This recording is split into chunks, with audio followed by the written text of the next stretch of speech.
to school, we're actually the second educators in your children's life because you are the first teachers. And we want to work in partnership with all of you because we can't do this work alone.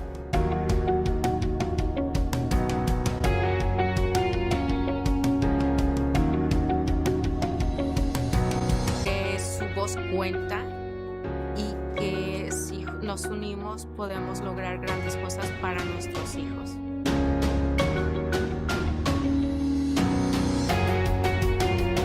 I love the diversity of the school district. Whether you know it or not, this district speaks 83 different languages. To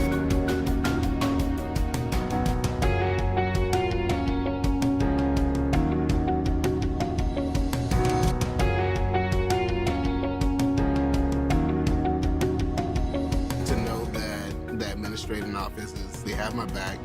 Not only my back, but they have my child's back. Every child, regardless of ethnicity, regardless of income. Welcome to the October 19th meeting of the Folsom Cordova Unified School District Board of Education. Superintendent, will you take the roll, please? Yes, Mr. Clark? Here. Mr. Hui? Here. Ms. Larrett? Here. Ms. Lofthouse? Here. Mr. Reed? Here. All are here tonight. Thank you. All right.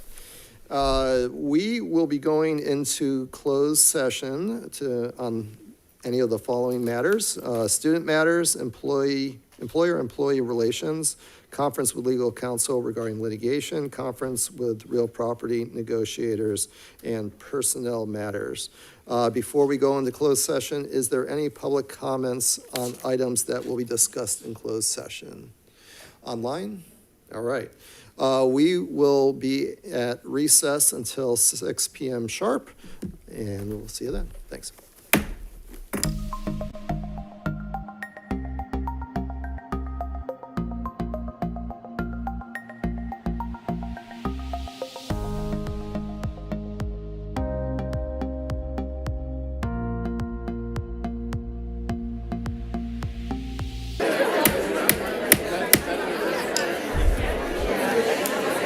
Welcome to the October 19th meeting of the Folsom Cordova Unified School District Board of Education. If you'd please rise and join me in the Pledge of Allegiance. I pledge allegiance to the flag of the United States of America, to the republic for which it stands, one nation, under God, indivisible, with liberty and justice for all.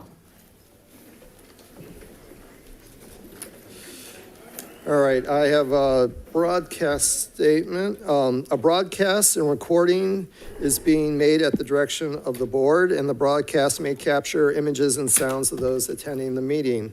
Folsom Cordova Unified School District Board Policy 1313 promotes mutual respect, civility, and orderly conduct among employees, parents, and the public.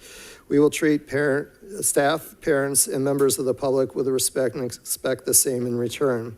If any member of the public uses obscenities or communicates in a demanding, loud, insulting, and/or demeaning manner, the board will calmly and politely admonish the person to communicate civilly. Public comments during board meetings are an important component of public engagement and transparency. Members of the public will not be permitted to yield their speaking time to another member of the public. All written comments submitted by 3 p.m. today to the board have been read. Per the Brown Act, the board is not allowed to enter into two-way discussion on any matter not on the agenda. Superintendent, will you take the roll, please? Yes. Mr. Milledor? Here. Mr. Merrill? Here. Mr. Clark? Here. Mr. Hui? Here. Ms. Larrett? Here. Ms. Lofthouse? Here. Mr. Reed? Here. All are accounted for. Thank you. Thank you. Let's see. Item 5, reporting out of closed session. Superintendent? Yes, the board took action in closed session and unanimously approved an agreement with a management employee in exchange for resignation effective October 30th, 2023, and a lump sum payment in the amount of 3 months' pay. Okay, thank you. And let's see. Adoption of the agenda. Is there a motion? I'll move it. Motion by Board Member Clark. Is there a second? I'll second. Second by Board Member Lofthouse. Superintendent? Mr. Mellinger? Aye. Mr. Merrill? Aye. Mr. Clark? Aye. Mr. Hui? Aye. Ms. Larrett? Aye. Ms. Lofthouse? Aye. Mr. Reed? Aye. Motion carries 5-0. Thank you. All right, item 7, special presentations. I don't think we have any tonight. We don't have any tonight. All right. Item 8, public comment. This is a point on the agenda where anybody who wishes to provide public comment to the board on an item that's not agendized on the agenda is welcome to do so, and will be provided 3 minutes for their comments. If you are here on an agenda item that is on the agenda, you will have an opportunity to speak on that agenda item when we get to it for a separate public comment. Let's see, we've got some cards. We'll start with Lorette Gaberman. Welcome.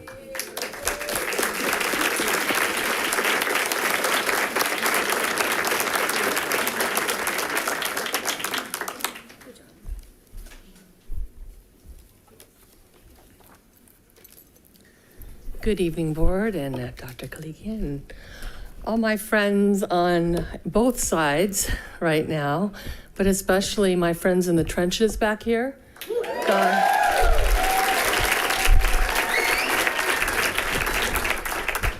You are all very special and serve a wonderful purpose. Look at me, I'm here without a piece of paper for the first time probably ever. I have nothing planned to say. What I do want to say is this. A lot of us have been here a long time. And I can tell you right now, in my time, we have never had a contract on time. I'm talking close to 30 years. It would be so wonderful if we could have true good faith bargaining. And I don't mean just on one side, but I do know that my friends in the union have done a lot of good research, and we know what we're getting. We also, what you've gotten, excuse me. I also have a very unique situation in my life because, you know, my brother-in-law is a legislative attorney. My nephew is an attorney. My sister's a judge. It goes on. And they love to text me and tell me every time, oh, the governor is giving you guys this money. You're going to get money. And I'm like, okay, you don't know how this works. They're constantly telling me every time, well, you should be having this much. You're going to be okay. When you retire, you're going to be okay. I'm sitting here going, yeah, that doesn't work that way. Good faith bargaining really includes sending back items that don't just have the font changed, okay? We really are not that dumb. And as a matter of fact, a lot of us are menses, okay? We're not dumb. We know the difference. And we know the difference, what is good faith and what isn't. And all I'm asking is that you and anybody else who's involved in making these decisions, think about that, because we love our district. This isn't a thing against the district at all. We just want fair and equal pay. So thank you.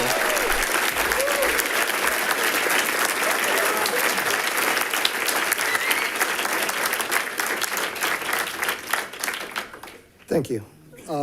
Next speaker is Melanie Passavoy. Welcome.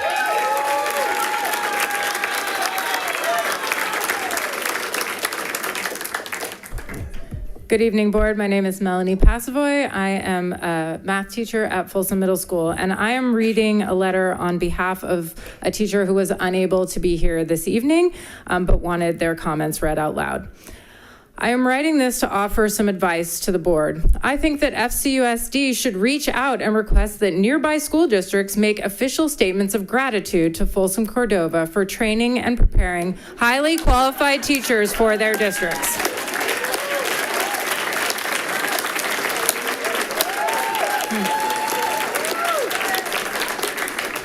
While I sincerely applaud the district for investing in new teacher training and development, I believe the impact on our students will be minimal if we cannot hold on to these teachers. It is no secret that nearby districts have made large investments in their teachers this past year, so it should come as no surprise when our newly trained educators start looking down the road for better opportunities. If FCUSD is genuine in wanting to retain talented educators, then they need to act upon it. Thank you.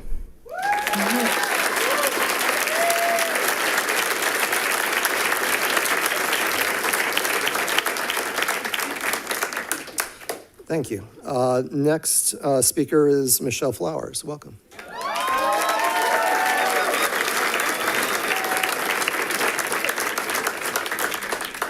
Good evening, everyone. I am also reading a letter on behalf of a teacher who could not be here. Dear Board Trustees, it is with a heavy heart and great frustration that I write this letter. Having seen the 2% offer from the district is frankly insulting. While no teacher gets into the profession for the money, a living wage is crucial to teacher retainment, which is stating the obvious. As a newer teacher with a master's degree, I cannot afford to live in the community I serve. Thus, I travel 30 to 45 minutes each way a day with no prospect of moving into the borders of the district. What the counteroffer says is that you could care less about supporting your teachers, and the one-third turnover of teachers and staff from the summer makes a great deal more sense. With the additional funding coming into the district, I do not believe that it is asking much to allocate a sensible amount to the teachers who are working tirelessly and with massively packed classes and exhausting workloads. Your criteria is contingent upon factors that teachers have no agency in changing or making, I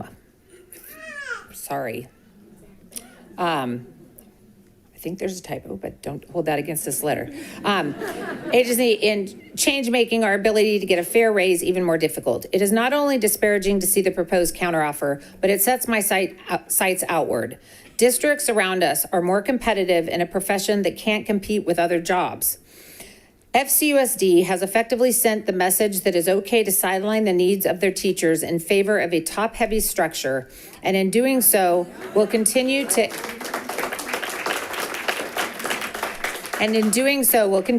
alienate and see the further decline of teacher efficacy in a district that is okay with not valuing its teachers. Please hear our calls for assistance and give your teachers the wage that they deserve. Otherwise, you are simply kicking the can down the road and exasperating the problem.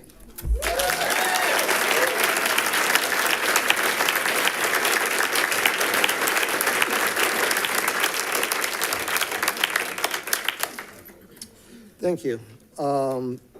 Before we switch over to the Measure M in high school construction, is there any other speakers on the salary negotiations? Okay. All right.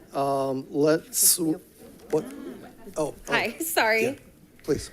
Good evening. My name is Sarah Galden. I am an IA for the district, and I am also one of the people that you are needing to hire this next school year. I'm going to be going into the Sacramento intern program, so we have more teachers. However, I want you to hear what our interns are seeing when they get to go and look at the salary schedules. $60,084. $59,128, $57,478, $56,979, $56,619, $55,158, and one more $53,694. Just so you are aware, that last number is our district. The top number is not even for any district in our county, in our counties, or even in California. It is actually the number given to McDonald's general managers who do not need a degree or a credential to work that job. When you look down the line, what do you think our interns are gonna see? Do you think they're gonna come for a school district that is 53,000? No. We know we're worth more. We know we're needed. The intern program is because we are so desperate for teachers right now. So they are going to look for the places that give the best money and the best support. And right now, Folsom Cordova is not that. Not only are these teachers providing for their own families, they are providing for their students. They are the reason many of our students come to school every day. They're excited to learn because on Friday, there is gonna be a Kahoot quiz, and if I win, I get to go to the prize box, and there's a slime in that box that I've been wanting, which was paid for by my teacher, not by the district, by my teacher.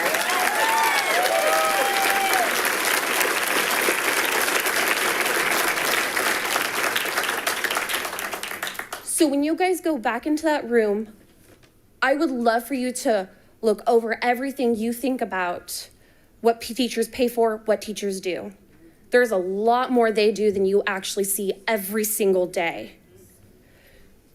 Pay your teachers more because they do more for you and they deserve it. Thank you.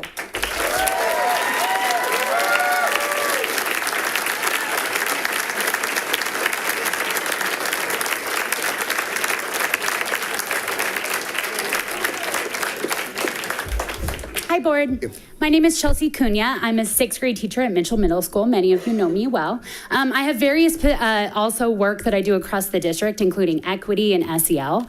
In fact, I was given an award last month from the district for my work in SEL. And I just have to point out that SEL is more than just saying teachers need to take some self-care, because that's what we get told a lot. Take care of yourself, set boundaries, make sure that you're okay so you can show up for your students. And yet we can't pay our bills. I can echo that letter that someone read, that they have to drive 30 to 40 minutes every day to get to Folsom or Rancho Cordova because we can't afford to live here. I can't buy a house. I'm a millennial and things are against me. I get that. But I can't afford to live in this area, and yet I show up for my students every day. And I gotta say, I don't feel like we're asking for much. 2% feels like disrespect, and it doesn't feel like you're telling us that we're appreciated, and we don't work our contract hours, and you don't know what that would be like if we truly did work our contract hours. We get there an hour early.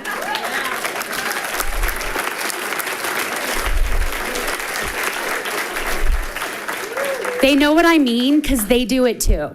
They do. We stay hours late. We grade papers on the weekends.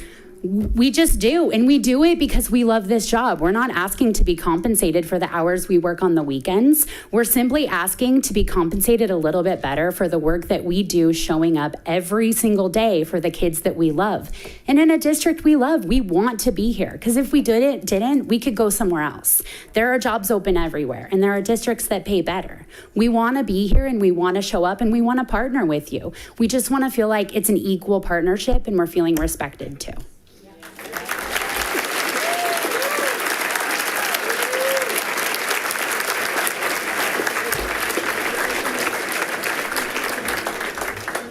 Hello, my name is Stacy Moeller. Thank you. I know a lot of you guys personally. I know you as parents. I know you as colleagues. I know you as friends. And I've been in this district now for, gosh, how many times? 22 years? Okay, 25 years total of my teaching career, 22 years here. Now, you keep saying you guys are going to put money into your new teachers. Wonderful. But guess who trains them? Us. Do you know how many people I have had to train in the last 5 to 10 years? Every year, it's a new person coming in. Okay, I'm the department head. I have to go train them. Or I have to rely on all these other teachers that have to do that. Okay, and I'm just going to tell you, I've been around. I'm on the bottom of the pay scale. It's wonderful. It's great. But you know what? I lost money this year. My paycheck is less than last year because my cost of insurance has gone up. Everything else has gone up. So now we have to fight for a 120 just so we can pay our bills. I want to help my mother out who's like 74. I just want to help her pay her bills. But I can't because we're all fighting for 120. Okay, or we want to go and help out the kids after school. I mean, I've done Science Bowl for years and I love that group, but I mean, I don't get paid that much for it, but I do it because I love it. I'm also on a safety team, which I really love to learn about safety and talk about safety, but I don't get paid for that time. I show up at 7:45 in the morning and there's only like 3 of us on it because nobody wants to work for you if you're not willing to pay us the money. It's just, it's hard. We're willing to do so much more if you show us that we are respected. That's all the bottom line is. Just show us our respect, and I'm willing to do so much more for this district. Thank you very much for your time.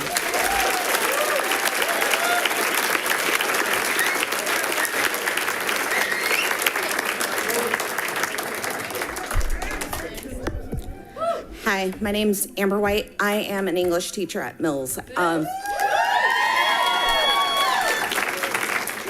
I've debated many times about sharing this, but it needs to be said because you guys need to understand exactly how much we give. Last year, I literally almost gave my life. Last year, when I was working at 120, we had an English teacher quit. So I picked up the slack for my site. I started lesson planning for that teacher. I started grading for that teacher on top of my own 6 classes. And the result was I had a stroke at 38 years old. We do so much for these students and we want to feel valued, respected, but I'm also a single mom of 3. How do I explain to my children that they can't do some of the things this year that they could last year because I make less money this year? And I had to get better medical because I had a stroke, which requires a neurosurgeon on constant. So we want to feel valued. We want to be here. If I didn't want to be here, I would not have done everything that I did last year for those students who did not have a consistent teacher all year. But it's not worth it for my family, and it seriously has me questioning whether or not I can stay in this profession. Please think about that.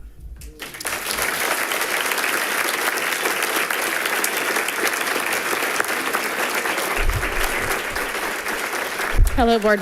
I told myself I wouldn't speak, but I had to.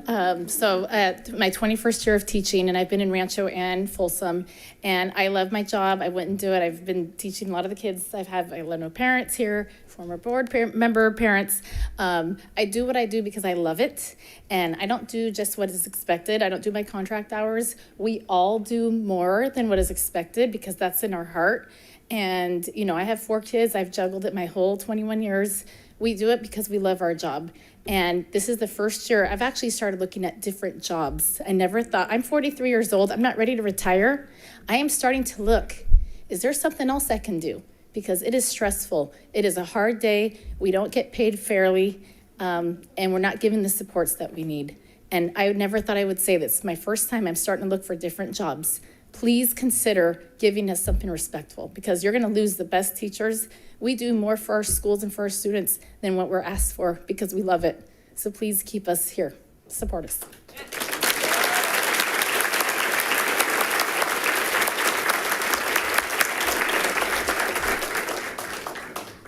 Hi, my name is Annie Jervis. I also teach at Mills.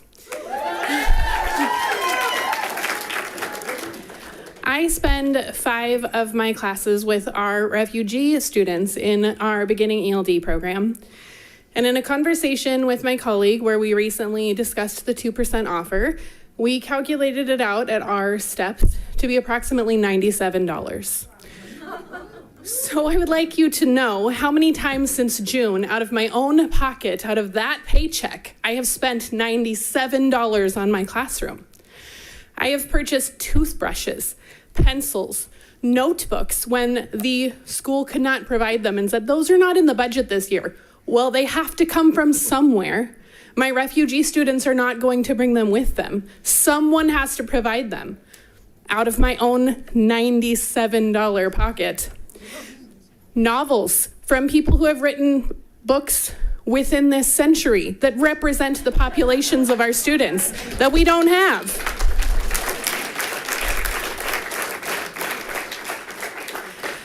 So I would ask that before you offer us $97 again, you ask us, or perhaps think about how many times we have spent that same amount out of our own pockets for the children in our classrooms instead of on our own families.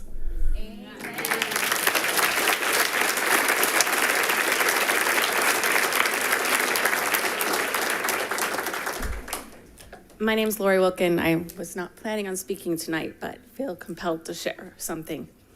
I started off with this district many years ago as an IA. Then I started teaching the CEP program, resource teacher, and now I am teaching 4th grade this year over at Oak Chan. But I'm really not here so much to talk about myself and what I've been doing as much as I want to talk about my son, who is 20, is in the 18 to 22-year-old program. And it is his 2nd year in the program. He has autism. And I cannot say enough about the teacher that he has for the past 2 years and the amount of growth he has made in the past year, learning to take the bus system, job skills, life skills. It's truly amazing. And I attribute it truly to Miss Martin at Folsom High. She is an amazing, amazing teacher. And quite frankly, it saddens my heart to think that our school district thinks that she's only worth 2% of a raise. To me, I wish I was a millionaire to pay her. The amount of things that she has taught him in just this past year, he will take with him for years into the future.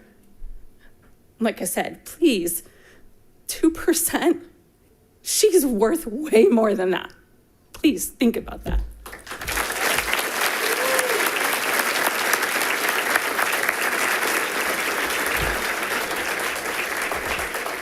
Hi, my name is Adam Smith. I'm actually not a teacher. I'm here supporting my wife, but I am an attorney. And when you're an attorney, you work on the billable hour, and it's actually broken down into 6-minute increments. And every minute that I work, I bill that time.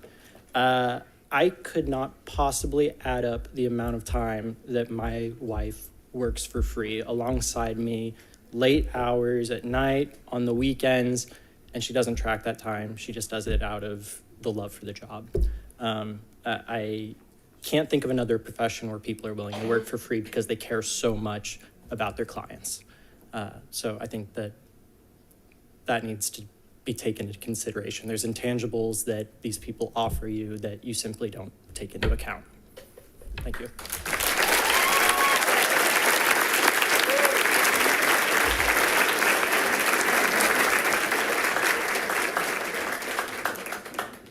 Hi, my name is Nilima. I am a parent. I just want to say, please pay our teachers more. They do so much for us. And it was really hard for me to hear just now that one of the teachers at our school is thinking of leaving. I mean, she has a reputation for being amazing. Parents are sending their children to these schools because these are highly ranked schools. They're highly ranked because of the teachers. So I really want you guys to think about it. Please pay them more.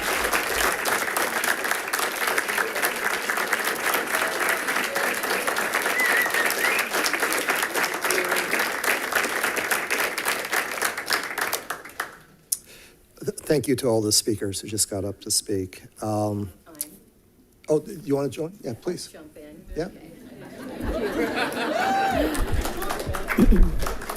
I did not plan on speaking either, but I can't sit still.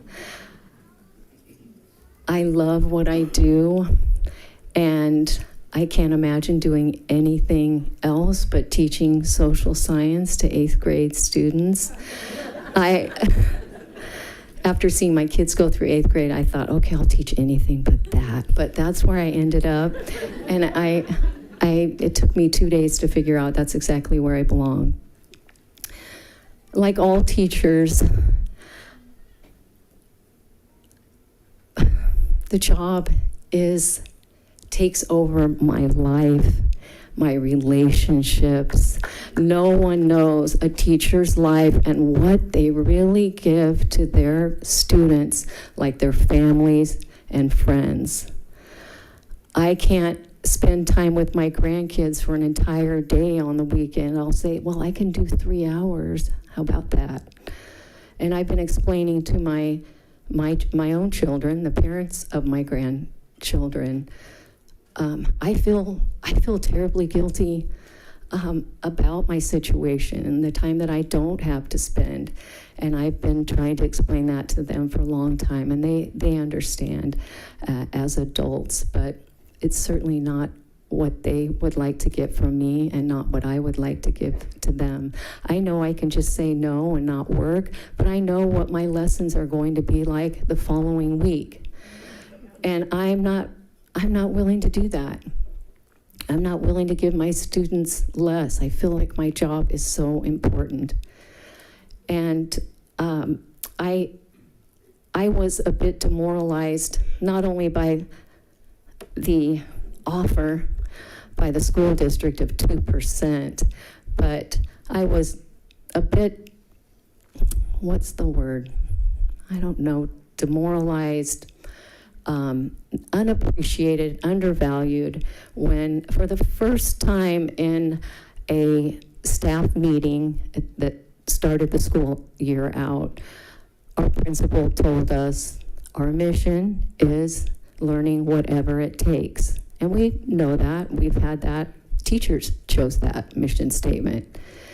But it's taken on a whole new meaning, and it's not just our principal, it's all that's expected, all the pressure put on principals to have schools and teachers that perform in a way that Folsom Cordova School District can brag about.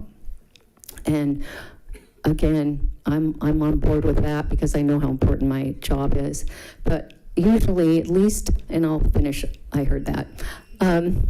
Usually, at least I feel like administration or those who are working, that won't stop, okay, who are asking us to do more and more and more, at least they pretend to acknowledge what we do, and they say, make sure you take care of yourself, though, right? Well, now there was no pretense in our staff meeting. It's learning whatever it takes, and if weekends is what it takes, then that's whatever it takes. If late nights is what it takes, then that's whatever it takes. So please, we give and give and give, and we know that we give because our students are important and their education is important. Please show us some respect with a decent and fair offer. Thank you.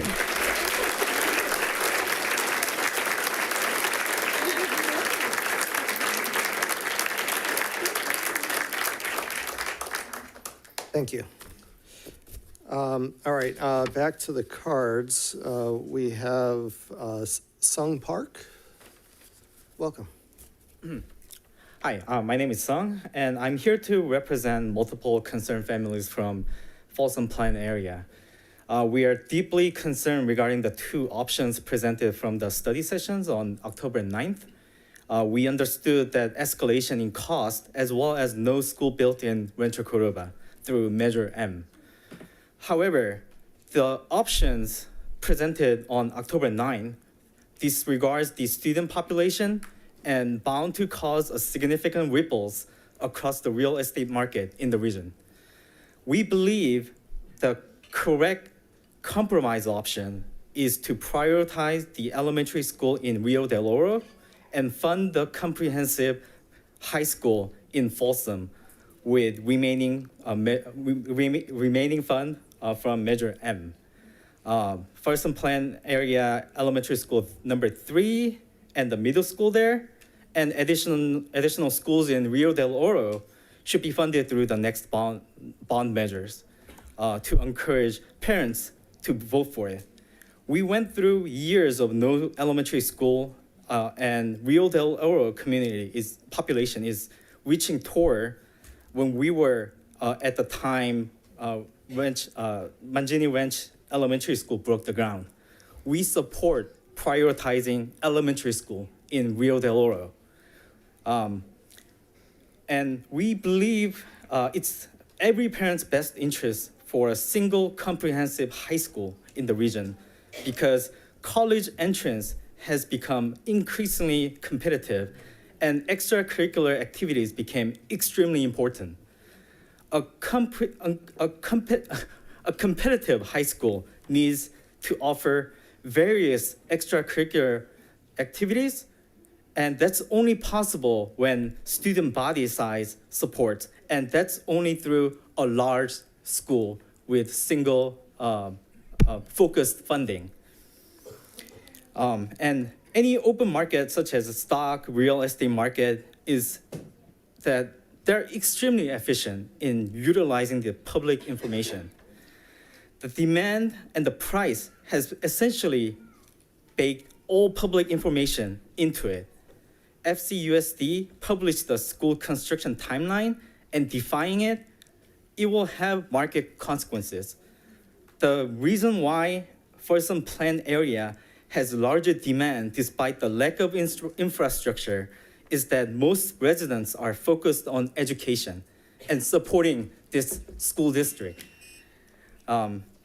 This is not about Rancho Cordova versus Folsom. We understand we are in the same SFID number 3 and willing to fund the rest of the school in this district, but this line skipping will impact negatively to the future funding. We understand the funding is not sufficient to build all schools, and school district trying to stretch the bond, providing both high school and middle school in the region, but we encourage to stick to the plan. We understand additional fund is needed, and any additional funding needed for these teachers' pay raises, bringing it on the ballot on November 2024, we'll vote for it. We'll pass it. Thank you.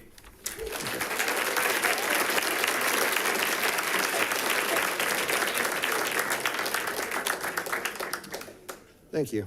Next, we have Matthew Roybal. Yes. Welcome. Good evening. My name's Matthew, and I'm a parent in the Folsom School District. And we moved here about 2 years ago. And we had a lot of high expectations set with this plan of all these schools that were going to be built along with all these homes and everything like that. And I just recently learned that unfortunately Measure M wasn't enough to support this ongoing plan of construction because of higher costs, which was really disappointing. And it doesn't seem like it's anybody's fault. It's just that things happened. So my understanding is that there may not be enough funds for the 2 additional schools that are coming up. According to the plan that I saw, there was an elementary school for Rancho Cordova and a high school for Folsom. And while we could sit here and argue about who deserves what or how to go about things, I think we do have to keep in mind that we're one school district and we need to work together. So I do want to come across is that there is a lot of parents that I've talked to that do understand this and do want to see everybody work together rather than having a us versus them mentality, which I know some people have had, and I don't support that. But I guess from my perspective, there was a plan set in place with Measure M, and expectations were set according to that plan of how things were going to proceed. And that was one of the reasons why we chose to move here, was because the education system was so good, which has wonderful, wonderful teachers. We've been very, very happy with them. And so, there's obviously going to be more population growth, more homes being built and so forth, and it's going to require more funding because the money is going to run out and we still are going to continue to grow. But I do think that it's important to stick to the plan and figure out ways to raise in additional funds so that we can continue following through with the expectations that were set for all of us. That's the whole district. And, if those plans were to change, I think that would cause a lot of problems down the road, because then there is a loss of trust of this was the plan and now it's being completely changed, which I think would be really unfortunate. And so I just wanted to say, basically, as a Folsom, school district parent, I'm hoping that we can find a way to work together. Obviously, the funds are running low, but we would really like to see, the plan being stuck to, and also understanding that to help everybody get what the expectations that were set is that we do find ways to raise additional funds. And I agree with the other gentleman that we can pass another bond to raise more funds to do that. Lastly, my dad was a teacher. I saw him work nights and weekends consistently for years. And I have to agree that 2% is really low.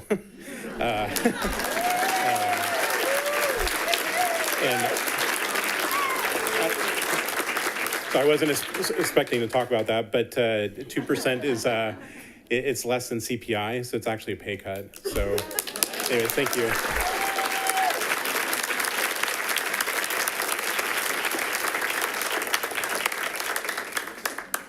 Thank you.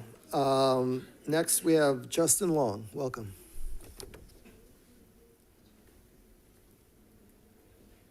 Thank you, Mr. President, Madam Superintendent, board members. I'm Justin Long. I'm an active duty Navy captain in the United States Navy for the next, 42 days. Retiring after 30 years, we're coming home. We're coming home to Folsom. We're coming home to Sacramento. I have my daughter and son, middle schooler, and a primary school student. I'd like to give back a little bit tonight. My previous command just recently was the Navy Recruiting Command in headquarters in Millington, Tennessee. Thousands of recruiters in thousands of locations around the country. We had a lot of work to do to manage our scarce resources. I had probably the most effective data management, big data analysis cell that you could imagine, predictive analytics. I have this entire country segregated down by zip code about who does what, where we are most likely to find quality candidates to join the United States Navy. I know exactly where we can put our people to have the most return on investment. And I know where the growth areas are. I know demographic information. I can tell you how a high school is going to perform based on the start time, class sizes, teacher salaries, and many other factors. I came to Folsom because we like the school district. I've done my full analysis. I just checked with Dr. Ammons Moreno of MIT today and the cell. I don't think your data is quite accurate enough to understand the level of growth that we, the United States Navy, the federal government, predicts over the next decade. This zip code, 95630, is considered to be a hot zip code. Hot zip. Top 10%. Top 10% in the nation for what we expect for growth. It is deep purple on our growth chart. We expect that by the end of the decade, households with children under 18 will be over 50%. We have all of the demographic information. We've put it in there. This area is growing, and it is growing in quality too. We are moving Navy recruiting centers out of San Francisco into this area because we see its potential. I don't think you're quite ready. I don't think you're prepared for the level of growth that is coming. I don't think your data really reflects just how much we're going to have. And I think you need to study it to understand that things are flowing in here. And you have an opportunity here to create a district that is going to be such a level of quality students based on the demographics of the parents and the quality of the teachers that you have, that is going to equate to people who go to school, go to college, and pass and remain in college, which is a big factor for us. This district has the potential to lead many districts throughout the nation, and I've been around. I think you need to look into that. So what these gentlemen have been saying about the need to fund these schools and have a quality high school in Folsom, the numbers back it up. And I'd be happy to talk with the board on a future date about that. Thank you very much.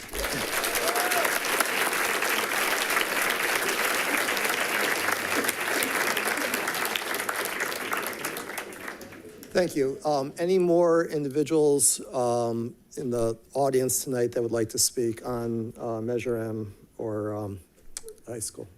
Welcome.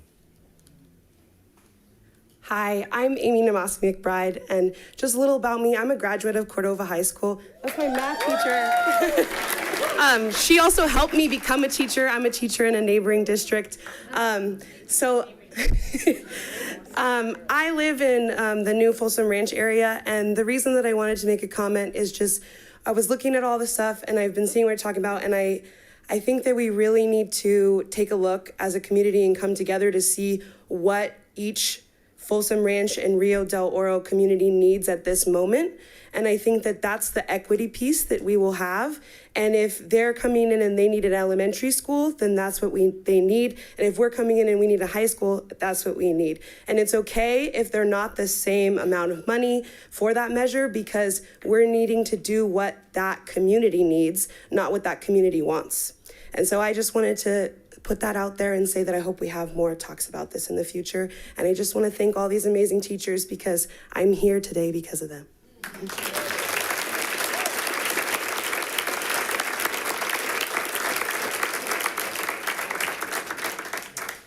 Thank you. Anybody else? All right, let's go to online. Do we have anybody online? No? All right.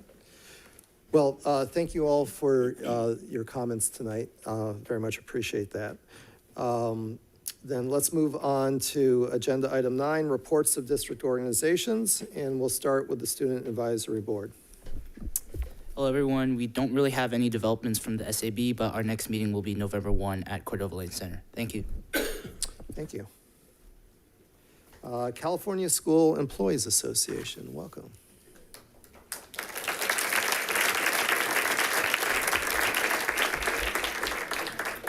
Thank you. Good evening, Dr. Clegan and esteemed board members. I start shaking every time I come up here. I can't stop it. As we approach negotiations and our first official offer from the district next week, I would like to make a statement in regards to a competitive and equitable raise. With the rate of inflation and the cost of living increases across the state and the country for that matter, a 2% raise would feel like an insult at this time. Our members are demanding more. Our members are demanding a raise that is equal, if not better, than the rate of our cost of living adjustments. We often talk about having trouble retaining our employees. There are a number of reasons we have trouble retaining our employees, one of them being cost.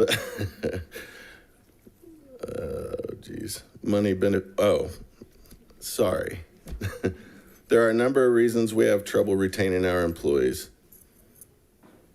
Money and benefits probably being the number one, the other being lack of care for classified staff. An equitable raise would go a long way towards retaining classified staff. We just want to feel appreciated. When one is told they can make more money by working at McDonald's, that person then starts looking at their options. And now you don't have to look too far or too hard to find a better paying job. We want this to change. We want our jobs to be the ones outsiders are looking at and want, because our district pays well. Thank you for your time.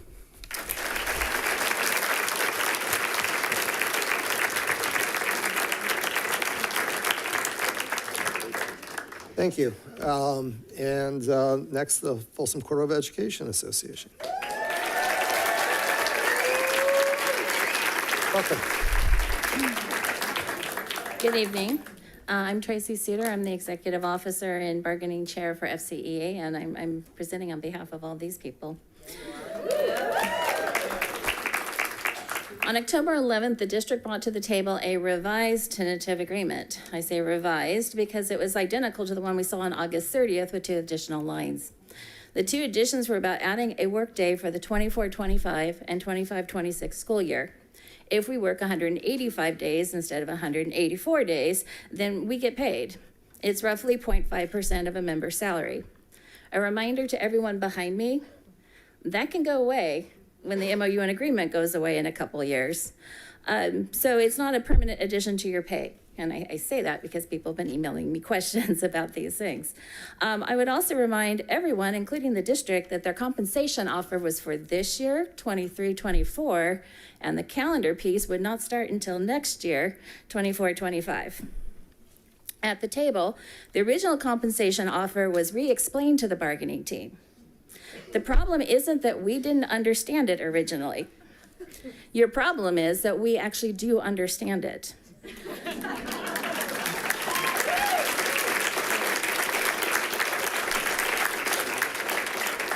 I've been searching for the right words to explain to you why our members have had such a strong, negative, visceral reaction to that offer. Your offer is asking us to work on spec. You're offering 2% now, with a possibility of 1 to 3% in April, which means May, when the work is complete, with a whole lot of ifs attached. If the enrollment is what we expect their enrollment to be, if the attendance rate is what we expect it to be, if for reasons I don't understand, next year's COLA comes in at what is currently projected by the governor's office, then this year we get paid more. It makes no sense. Next year's COLA should have nothing to do with this year's pay.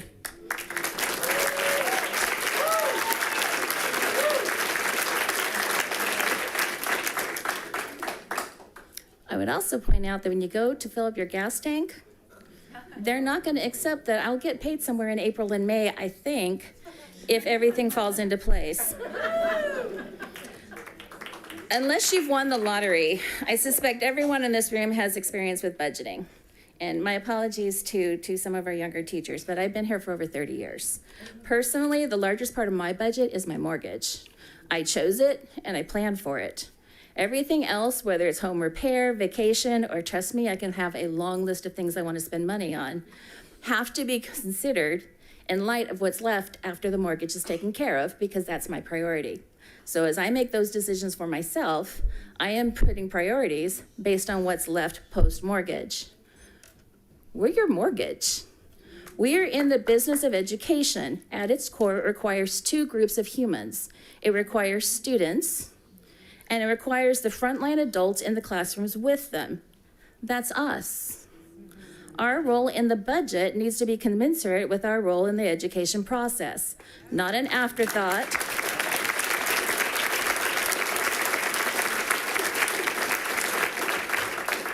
And not dependent on meeting all of those contingencies. Your offer clearly hit a sore spot because it magnified the general sense that our membership is one of the last parts of your planning and budgeting process. All the years we spent chasing the budget to figure out where was the money going, and much of it predated, in all fairness, most everyone here on this table, but we can't keep chasing after what happens after the fact. That is why we keep saying that budgets are about values.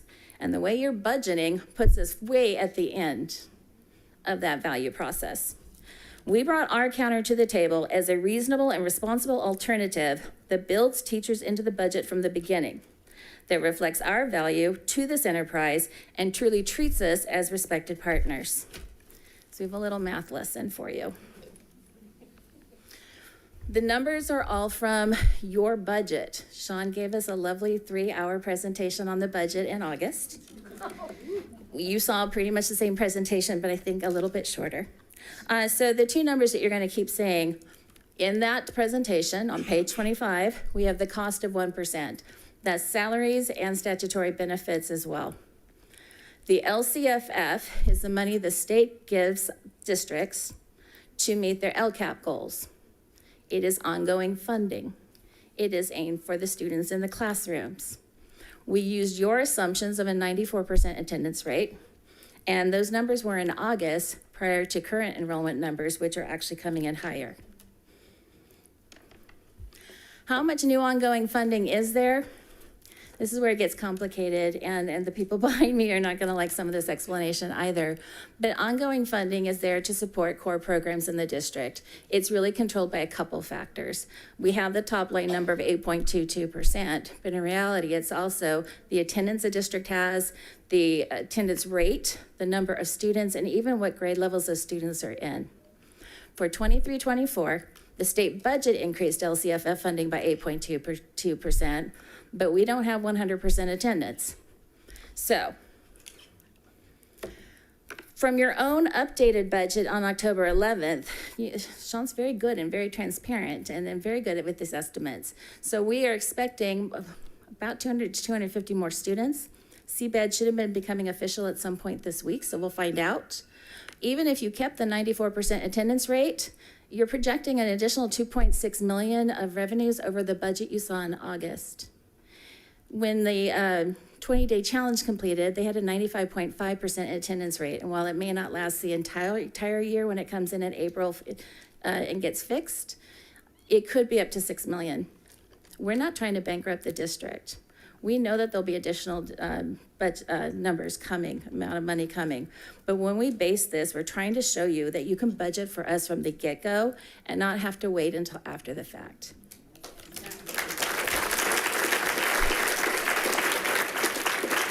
You've seen variations of this chart before, and I understand the concern, like 38% of what? And 35% of what? And that's a fair argument. And that's why we don't want to keep chasing the money that gets spent or doesn't get spent and rolls into the reserves. And the reserves for us is a one-time grant funding. It gets very complicated. One thing we do want to suggest to you is that 40% is a good, safe number. We are expensive, but we're a big part of what happens with this district. We do need to get paid for. CTA recommends that districts spend 40% of their budget on certificated employees to maintain a stable staffing. In other words, the recruiting and retaining we keep saying we want to do. So for the remainder of the slide, we're going to focus specifically on ongoing funding, the numbers that were already in your August budget, and show you that you can make a much more respectful offer. So, if we use the numbers from your own August budget, we kept the assumption of 94% attendance, and we kept the enrollment as it was starting in August. You had an increase over the 22-23 budget of our $16 million. Again, we're keeping with very safe conservative estimates here. We understand that you don't want to spend money until the money's in the bank, but the money's coming. Your own projections suggest that it is. So here's the math. If you took that 16 million and set aside 40% of it, again, this is ongoing money. It will continue into future years. 40% of 16 million is a little over 6 million, 6.5 million. If you divide by your own estimated cost of a 1% salary increase for our unit, that's 4.875. Now, in all fairness, some of the problems are with the way the state of California funds education. These are all movable numbers. We had our PowerPoint locked in, and some numbers started coming out with the LCFF, and the cost of 1% is actually less because you've been hiring people a little cheaper than the people who've been leaving in part. And we redid the math at the table on the back of an envelope, and truly, if you're like, wow, she rounded a lot, not really. It's really 4.9% with updated numbers, and that top line number is a lowball estimate. So we came up with 4.9% from your own budget before anything else happens. A second part of the math, and really what causes so much frustration and so much of people are tired of showing up in their red t-shirts begging for money. But this is part.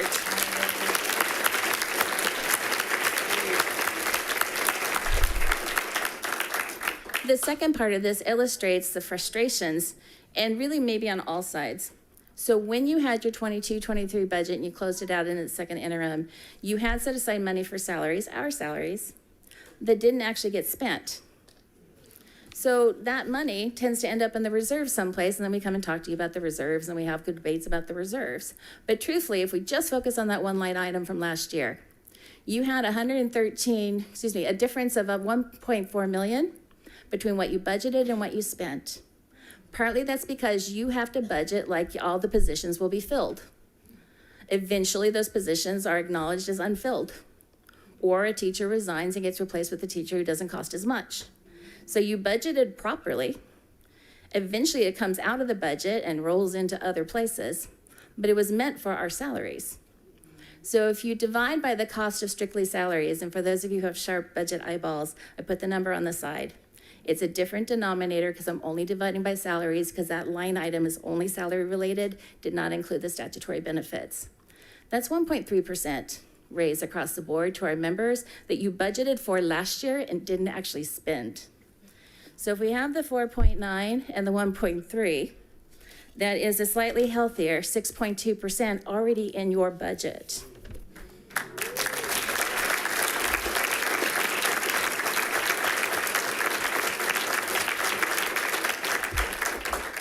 This one's got more, This one's got more ish attached to it, and I apologize, but that's kind of how school budgets go. We're recommending this as an ongoing process. Instead of waiting after the fact to figure out what you want to pay us, how about we actually budget for the teachers as you build your budget every single year?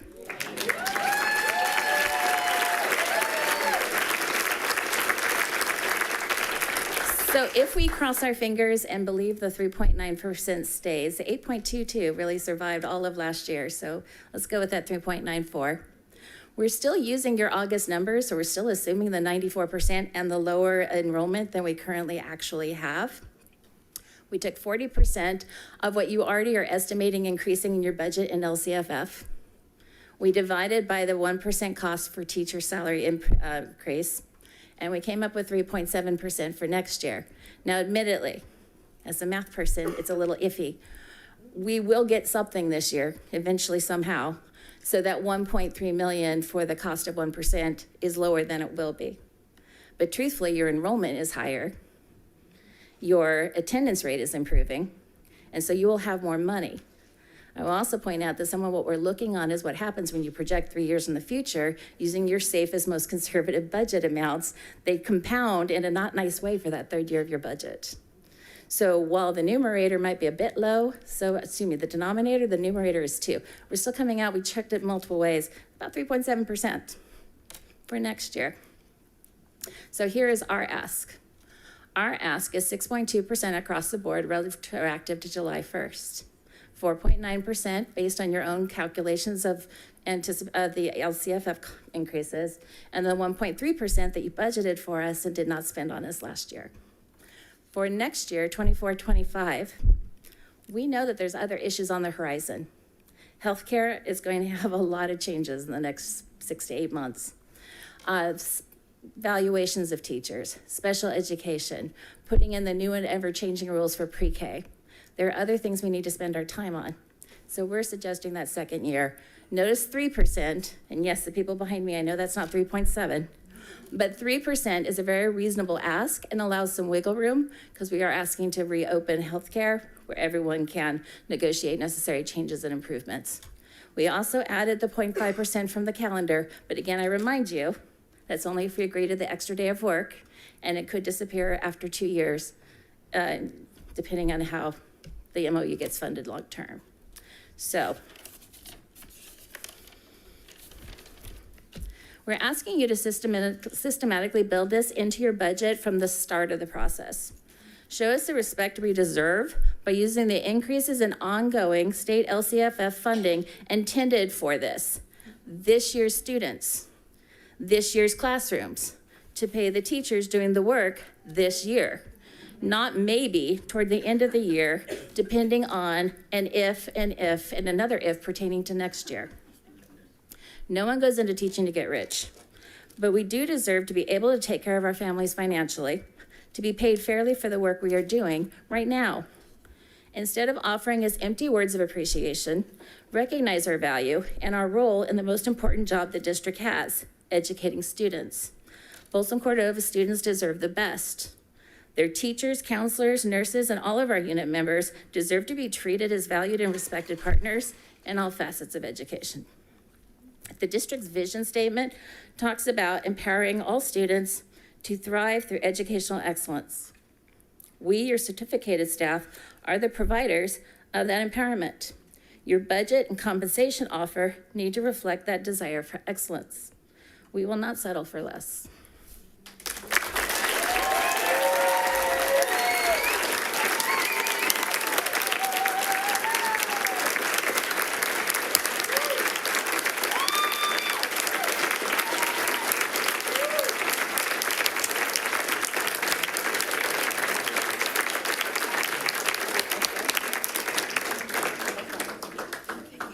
Thank you, Tracy. Next, we have the Folsom Cordova Leadership Association.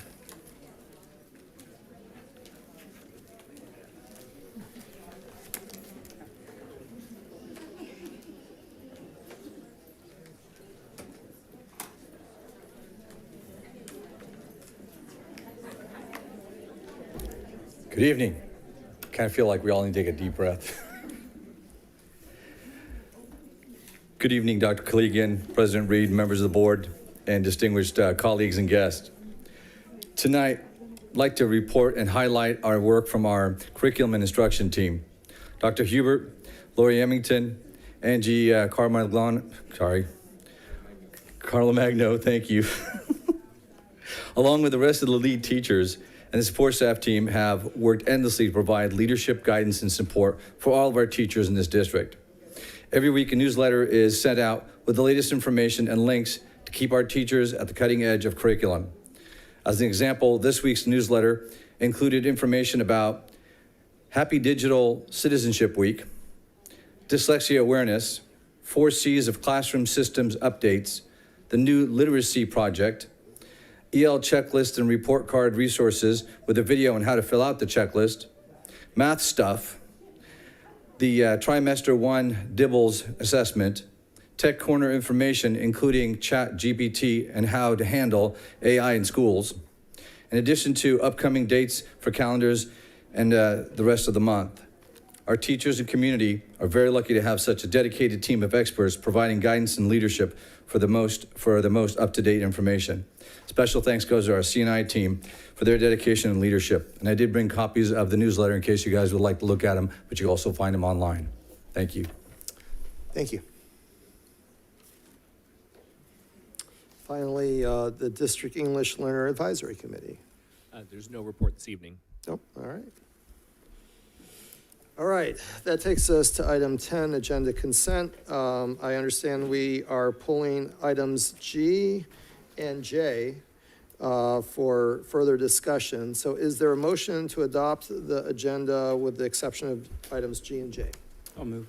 Motion by Board Member Hui. Is there a second? I'll second. Second by Board Member, was that Merrill? Who said that? Oh, Melajor, sorry. Second by Board Member Melajor.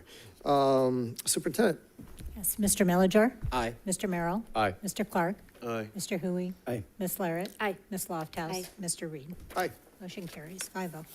All right, let's start with item G, approve selection of firms to provide architectural and design services. Superintendent.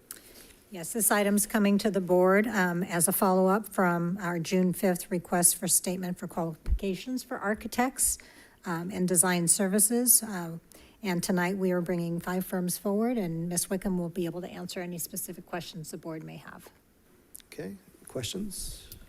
Yeah, there wasn't anything on the report of who the firms were or how we went through that process or. Okay. Ms. Wickham will give a little background. As far as in the item, it states which ones we actually hired. Yeah.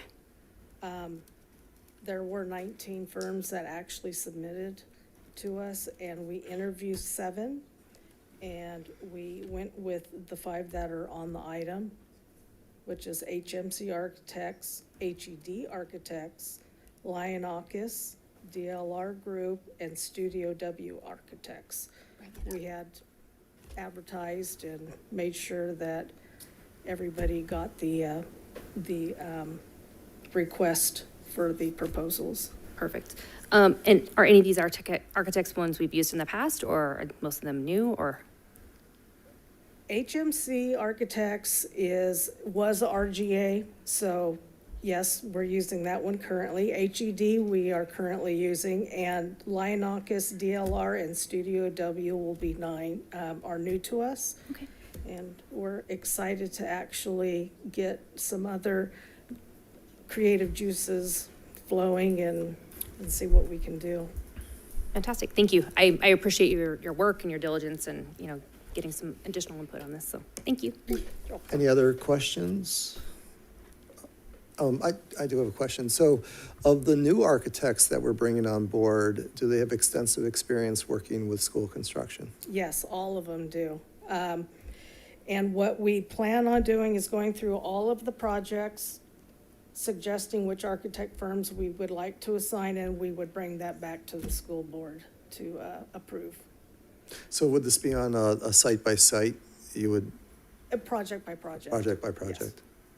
And do some of the architects have like specialty in elementary and others have specialties in high school, or is it Yeah, pretty a couple interchangeable? of them have done, high schools aren't built that often, and so we did make sure that we had some architect firms that had background on doing the larger high school projects. All of these have had school background. That was one of the requirements, and have a lot of experience with the Division of State Architect. Okay. All right. Any questions from the audience, since we did pull this off online? Okay. Is there a motion to adopt item G? I'll move. Motion by Board Member Larrett. Is there a second? I'll second. Second by Board Member Lofthouse. Superintendent? Mr. Meliger? Aye. Mr. Merrill? Aye. Mr. Clark? Aye. Mr. Hui? Aye. Ms. Larrett? Aye. Ms. Lofthouse? Aye. Mr. Reed? Aye. Motion carries 5-0. Thank you. All right, item J, approve renewal for non-public schools master contracts for the 2023-2024 school year. Superintendent. Yes, this is the time of the year that we bring forward the annual renewal for our non-public schools for this school year. And I'll turn it over to Ms. Wessinger to answer any specific questions. Good evening. Board President had a couple questions, if that's okay. Yeah. Mostly Ms. Wessinger, just wanted to discuss this item and find out a couple things. Number one, it is a huge item. It looks like we're planning on spending $5.3 million this year, an increase of about $750,000. Yes. So first of all, just wanted to know what's driving the cost of that increase. Is it services or the amount of students that we're sending to the non-public schools, or combination? It's both. It's both. So first, let me give you start with a little bit of background that non-public schools are a program that's on our continuum of services, and the majority of the students that we send to non-public schools are students who have assaultive behavior towards students or staff. And if we go back to about 2018-19, our costs were about half that. They were about $2.6 million in 18-19, and we had 52 students and plus 2 students in residential treatment. If we fast forward to 23-24, our costs are double that. They're $5,368,000. We have 74 students, and we have 5 students in residential treatment. So some factors that, besides the increase in students that are contributing to that cost, is going back to 2018-19, our daily rate in a non-public school program was an average of $155 a day. And that's, we're working with about 12 residential schools this year, I believe. And so that was the average back then. And today, the average daily rate is $205 a day. And that's calculated not on our school calendar, but it includes ESY. So that would be times $200 a day, or times 200 days. That doesn't include the other related services. So it would not include speech, language therapy, occupational therapy, behavior services, mental health services, and transportation. So those are all added costs. Is it fair to say those costs have all gone up as well? Yes. Yeah. Yes. And what's driving the increasing costs in the non-public schools is one big factor for them was they were providing lunch, but when the law changed and we had to provide breakfast and lunch for students, they had to provide breakfast and lunch for all students, and they don't receive federal funding for that, so we have to pay them for that, and their cost to provide those meals are significantly higher than what our district can provide those meals for. Another factor, transportation costs went way up, and minimum wage, but probably one of the biggest ones is that when the sexual abuse and molestation law changed and required insurance, the amount of insurance that we, districts and SELPAs, were requiring non-public schools to carry went up significantly. It included that they had to have that sexual abuse and molestation coverage. And so what our non-public schools found is that their insurance rates went up significantly. Another thing is, just as an example, is one of the non-public schools that we work with, when they started providing breakfast and lunch, just their cost for garbage pickup increased significantly because now they have food in the garbage, and it was a different truck that had to come and pick it up. So it's really, I would say, probably the biggest driver is the increasing cost. But you can also see that our students have increased significantly, and then the residential treatment. So we were averaging 1 to 2 students on average per year back in 18-19 and moving forward in residential treatment. And last year and this year we have 4 and 5. We have 1 student currently in residential treatment. It's $500,000 for 1 student.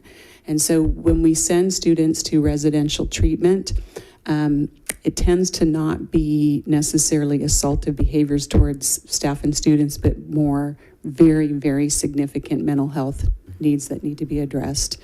And so those placements can be quite costly. Yeah, it gives some sense that jump from 2 to 5, if it's as much as $500,000 per student, is fairly significant. I'm wondering, I'm assuming like everything else we're seeing with behavior in these last few years, is this a trend in the local districts and across the state where people are seeing their numbers increase with this? Yes, and I meet with the other SELPA directors, not only in the county, but in the region and in the state. And actually in our county, we get together and we negotiate the rates with the non-public schools. So we are all in Sacramento County paying the same rates. Yeah, okay.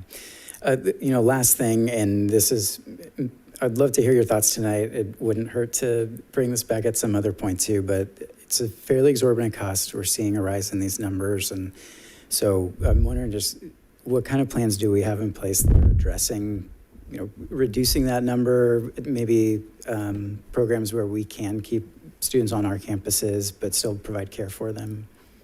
I will say that it's probably a very small number represented in the 74, but in the last couple of years, the staffing shortages that we've experienced in our district may have contributed to the increase in the numbers of students going to non-public school. Because, for example, if we have a student who has really significant assaultive behaviors towards staff and students, if that classroom the student's coming from is not fully staffed, then it's hard to know whether we would have been able to manage the behaviors had the classroom been fully staffed. So that is definitely a factor there, but those students are represented a small number.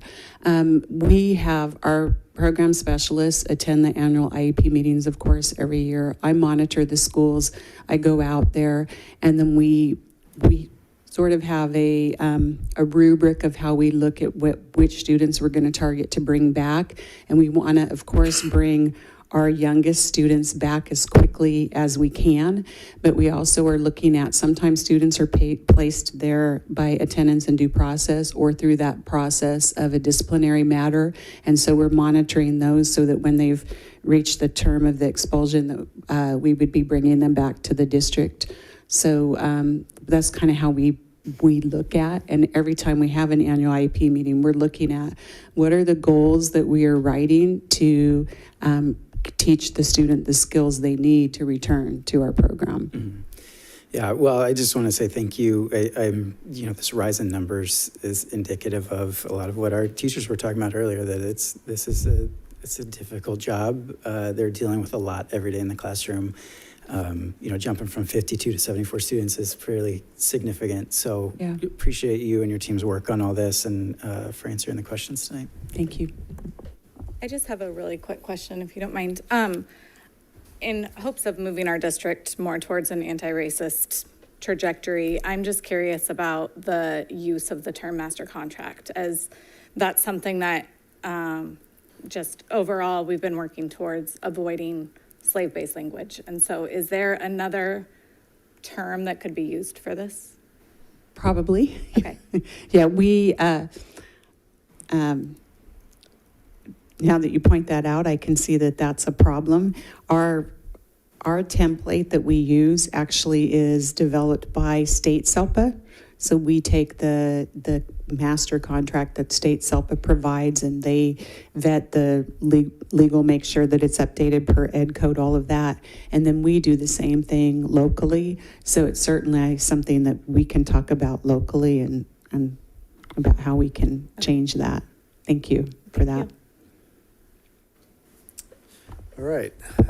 Let's see. Any other questions? All right. Hearing none, is there a motion to adopt item J? I'll move. Motion by Board Member Hui. Is there a second? I'll second. Second by Board Member Larrett. Superintendent? Yes, Mr. Mellinger? Aye. Mr. Merrill? Aye. Mr. Clark? Aye. Mr. Hui? Aye. Ms. Larrett? Aye. Ms. Lofthouse? Aye. Mr. Reed? Aye. Motion carries 5-0. Thank you. All right, that takes us to agenda item 11, discussion action, our annual most fun topic of the year. Approve the 24-25 instructional calendar. Superintendent. Yes, at our last board meeting, we gave you an update of where we were at with getting feedback from our students, our staff, and our families with the options A and B calendars that we had daylighted the meeting before. The survey and the thought exchange has concluded, and we have results from that survey. And I'm going to ask Mr. Ogden to go ahead and highlight those results and the two calendars. Thank you. We have two calendars, and each one sort of has a subheading. So calendar A is a calendar that reflects a February break. Calendar B does not have a full week break in February. It has the traditional 2-day break in February, and the start date is a little later. Other than that, they're pretty much A and B are very similar. A1, if you look at it, it has our current contract language. A has a proposal which we're working with the bargaining on, where we would add 1 day to the calendar year for professional development. So instead of a 184-day work year, it would be a 185-day work year, and we would change one of our instructional days to a professional development day. That needs to be negotiated. So if the board would prefer to have the February break calendar, that would be the A calendar, and I would ask for direction to go forward with the A calendar, either A or A1, depending on negotiations. And then if the board would prefer the later start, that would be the B calendar. And again, there's two iterations of that. Calendar B itself is 185 work days, 2 professional development days in the same model, where we've added a professional development day before the school year starts, and we've changed one of our instructional days to a professional development day. When we put this out through Thought Exchange to the community, we received feedback from students and teachers that preferred the A or A1 model, which is students and teachers preferred, teachers, and I mean all staff, classified staff too. So all staff, including managers, responded that they would prefer to have the February break model. The parents and guardians, they preferred the B model, or the later start with just 2 days in February. Of course. There's never an easy answer to these calendar decisions. And what I'm hoping for, if you ask me, which one do I prefer you make a decision tonight so we can go to the bargaining table and get the either the A or the A1 or the B or the B1 figured out, and have something we can go forward with, because we need to start planning our professional development for next year. And this is a big part of it. All right, board questions. I just have something to say. Every time I've talked to a teacher or student about these calendars, it's been A. They've wanted the ski week in February. I want the ski week in February. I believe it's a little bit of a break before the spring final stretch of the year. It's another time you could go to vacation. You could go to Disneyland if you want. You know, you couldn't do that with the previous 4-day weekend. So everyone I've talked to, I haven't talked to a single person, a parent, teacher, or student who wants the B calendar. They've all been focused on the ski week calendar, and I agree with that. Okay. Other questions or comments? I just had a quick question regarding the professional development days, and it came up earlier in the fact that it's written in an MOU for 2 years. And so if we're looking at adding these on the calendar, is this something that we're looking long-term, or is there a reason that it's just the 2 years? Can you just The kind of reason clarify that? we were proposing a 2-year model for this is we were using one-time funds. Okay. So this, if we were to put it as a ongoing, then we would have to have a source to pay for it ongoing. Currently, we do have one-time funds for learning loss that we could use for professional development. So it's appropriate use of the one-time dollars. Okay. So it's sort of hard to use in long-term also then in terms of retirement, since it's 0.5, while it goes towards that, it's only for the couple of years. It's not long-term. So that's a good question. So the way they calculate retirement for all of our bargaining units is it's your salary, your annual salary. Because we would put this in the calendar, anybody who retired this year or next year, it would count as part of their salary. We've done professional development before, and this is getting a little technical, but when we've done it before, it's been an add-on, it's been voluntary. So it didn't count towards your retirement as the total. It actually, part of it went in your DBS bucket or your retirement bucket, but it wasn't part of your retirement calculation. As I've suggested it and as we've talked about it at the table, anybody who retired this year or next year, this would count towards their retirement. Okay. And then one further question. I do not want a calendar C, but for future years, because there was a clear request for starting later and that week in February, is it possible, and I know we have the 10-month salary that we're working with, but a number of our area districts have a starter late start and start, so they go into the 11 months. Is there a way that we could kind of follow up with other districts and how they handle that, also with the 10-month pay, so that maybe potentially 25, 26, we could kind of work in both of those areas? I could definitely bring a proposal back for the 25, 26 that would Okay. look like that. Thanks. I have a question, actually. Yes, please. About the PD days as well. So can you anticipate, because I know the MOU said it only has 2 years into the future for PD pay. Can you anticipate that in 2 years from now, we'll be negotiating a similar agreement for 2 more years of PD pay, or is it just this 2-year thing and that's it? Well, every year we always talk about PD, and if we use one-time monies, that's one of the reasons we can use one-time money is for professional development. In the past, we've actually used carryover funds to pay for it. We've used supplemental funds to pay for it. So with PD, we've used funds that were targeted for that. In the past, though, we've done voluntary. Where this is a little different, this would be a mandatory day. This would be a work day on everybody's calendar. Whereas this year, when we had professional development days offered, they were voluntary. So staff could choose to come and be paid, or they could choose not to come, and they wouldn't have to put in a sick day. It wasn't a day that they worked. And these would be days they'd be scheduled to work. And then I have one more question. I know a few people had mentioned removing spring break from the Easter season and perhaps standardizing it for future school years. What really happened to that topic of discussion? It was brought up, but to look at further down the road. So if we were to look at 25, 26, that might be a year that we could put a formula together to have it the last week of March. And actually, the last week of March is when spring break happens in 25, 26. So that might be a good year to start that formula. Sounds good. Thank you. Sure. But you're saying in 25, 26, we might have the calendar forever. Like, we might be good to go. Oh, you could only wish, Carol. Yeah, one of the things that, that I really would like for us to have a serious conversation on at a future date, or maybe even just direction to the staff, is related to the 25, 26 calendar. Mm-hmm. These calendars, I mean, they kind of sneak up on us every year, but we know they're coming, so it shouldn't be like a surprise. I too agree that having a standardized spring break, maybe the last week of March, makes sense. Okay. As long as we can provide, bookends on the Easter holiday for people who do travel but if we had a standardized standardized spring break calendar, which would be pretty much dead smack in the middle of the spring semester, mm-hmm. It potentially creates the opportunity that we could start a couple days later in August. And so it could be a win-win across the board, because right now we have the 1 week on this calendar, we have the 1 week for the This is showing the spring. This yeah. one's showing the February full week. Yeah, the February full week, and it's also showing where is it? April?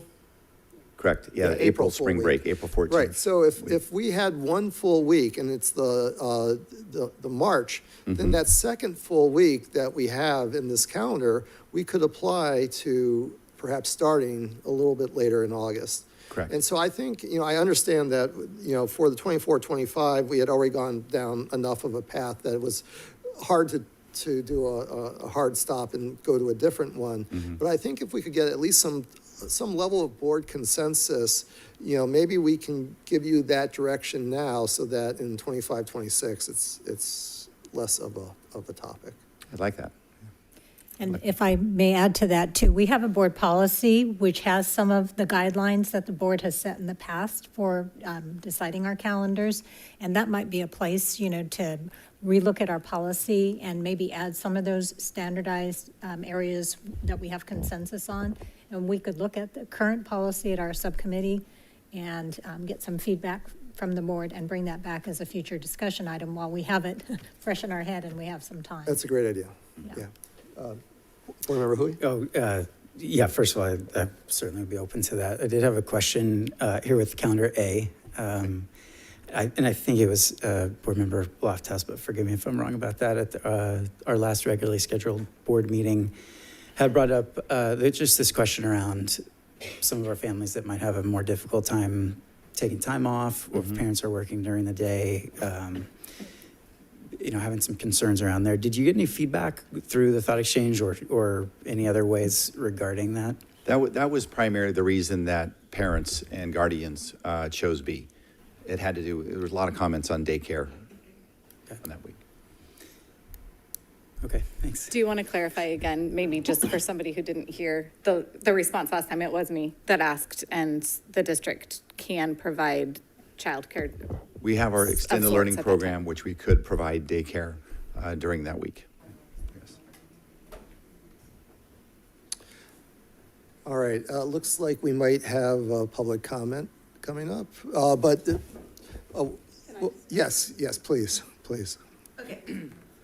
So Don, can you go back to, it doesn't matter, whichever it was. Okay, so if I go ahead and I go back to A, or it doesn't really matter, I guess. If you add up all of the days that says semester grading periods, it says 180. Which count? There's one has 181, one has 180. Okay, so the A calendar had 180. Correct. Okay. So then, if you add up all the yellow, blues, pink, orange, purples, you get 6 more days. So that's 186 days. So my question is, are both PD days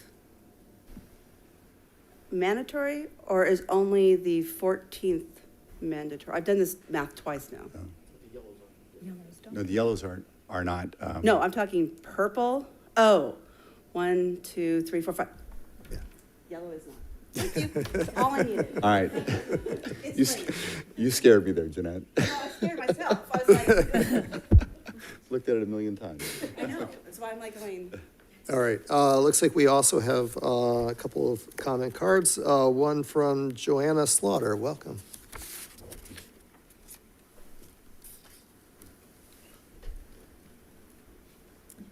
Hello, I teach kindergarten in Rancho Cordova Elementary. This calendar discussion. So my vote would be for B1. Teachers, this is my thoughts. We need PD, but not while I'm worried about setting up my classroom. It takes a lot of time to set up the magic of my kindergarten classroom. Every year I'm asked to pack every single thing away so that my room can get cleaned, and then I can't put it out while the kids are there. So I gotta come sometime and do it. So usually I'm back in July, or as soon as my admin and janitor let me sneak in and start putting my room together.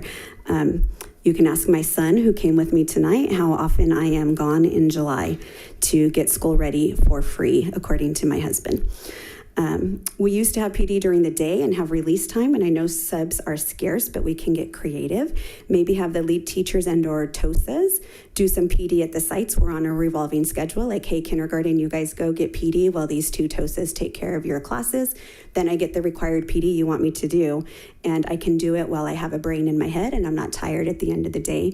And I can take that capacity and take that in and be able to implement it in my classroom. And the only reason that I, as a veteran teacher, go to these PD days that are optional at the beginning of the year or throughout the year is really just to get more money for my family. I attend a lot of PD. I present a lot of PD in my capacity as a teacher induction mentor. So that is something that we could maybe consider. Also, I think there needs to be some PD where we can collaborate with our grade levels and where we can collaborate across the district in grade levels. We used to have a lot of that where Folsom and Rancho K teachers would have an afternoon. We'd do like a half an hour math PD, and then we got to collaborate with each other to see what we're doing in each other's classrooms. That was very beneficial, and I think that'd be something that if we brought back, our new teachers would enjoy. I like the later start date because it allows all my friends who teach this special education summer school, the ESY, I think is the initials for it, to actually have some summer break, because they teach that and essentially have like 2 weeks, and then we're back in the classrooms making the magic happen for our kids. As a mentor, I'm also asked to attend meetings before our calendar year starts. So even this calendar says, the 9th or the 8th or the 13th, I'm really already back in meetings that whole week. Essentially August 1st on, I'm in meetings. February week off sounds nice, but for where I teach and I work, it could be a hardship for my parents. Side note, my kids go to San Juan schools and their calendar looks kind of nice, especially for parent conference weeks. And the question, somebody's mentioned daycare for the February week. So who would be allowed to go to that daycare and who's gonna teach that daycare class or whatever that week would be called? Thank you. Thank you. Next speaker is Chelsea Bogan. Welcome.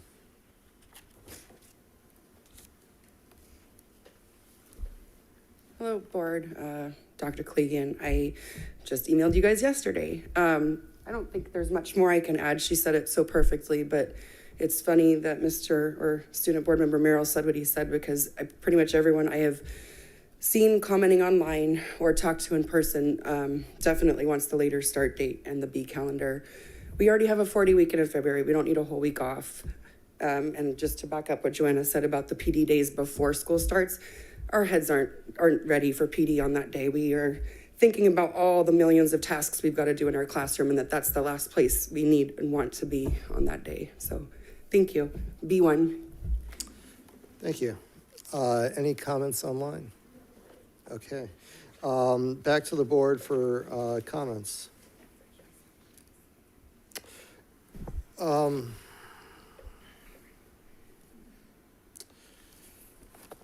Well, I mean, we got a couple of options before ourselves here. I'm wondering if we should take a straw poll right now on A versus B before a motion is put forward. One clarification, Superintendent. That week in February that's being proposed, I originally thought I had heard that San Juan Unified takes that week off as well. Is that correct? I believe so. That's in their calendar for 24, 25, Mr. Ogden. And does San Juan Unified also take off the same week that we take off for spring break? Yes. It is, okay. All right. All right, so is the board open to a quick straw poll, A, B? Could I just ask one more question? Sure. My concern coming from the thought exchange, and maybe it's not a question, maybe it's more of a comment, is that 74% of the response was from Folsom and 26% was Rancho Cordova. And when we're talking about concern over livelihood realistically, and families not possibly being able to go to work because other people want to go on vacation, because they have to watch their kids. So is there any way to get more feedback from the areas that we have the greatest concern in terms of taking an entire week off in February.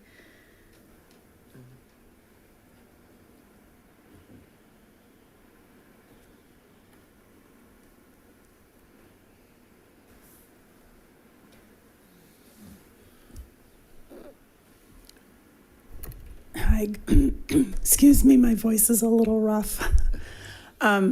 Historically, our survey results do show low participation in Rancho Cordova.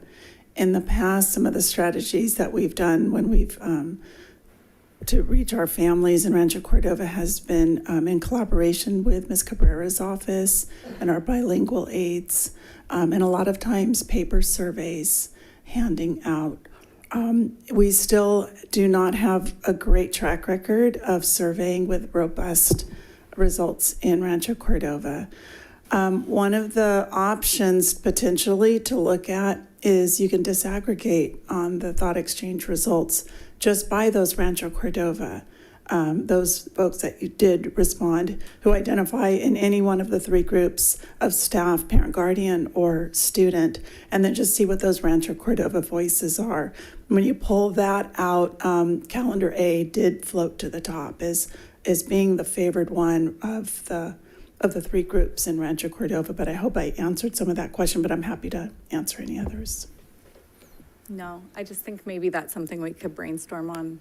And I know we have, but we're coming up on some really big decisions that we really need input from the entire district. And so really trying to come up with a solution to that problem. Okay, agreed. Just to clarify, you said when the information is disaggregated, it's whether it's Rancho or Folsom, students and teachers, it seems like pretty overwhelmingly chose calendar A.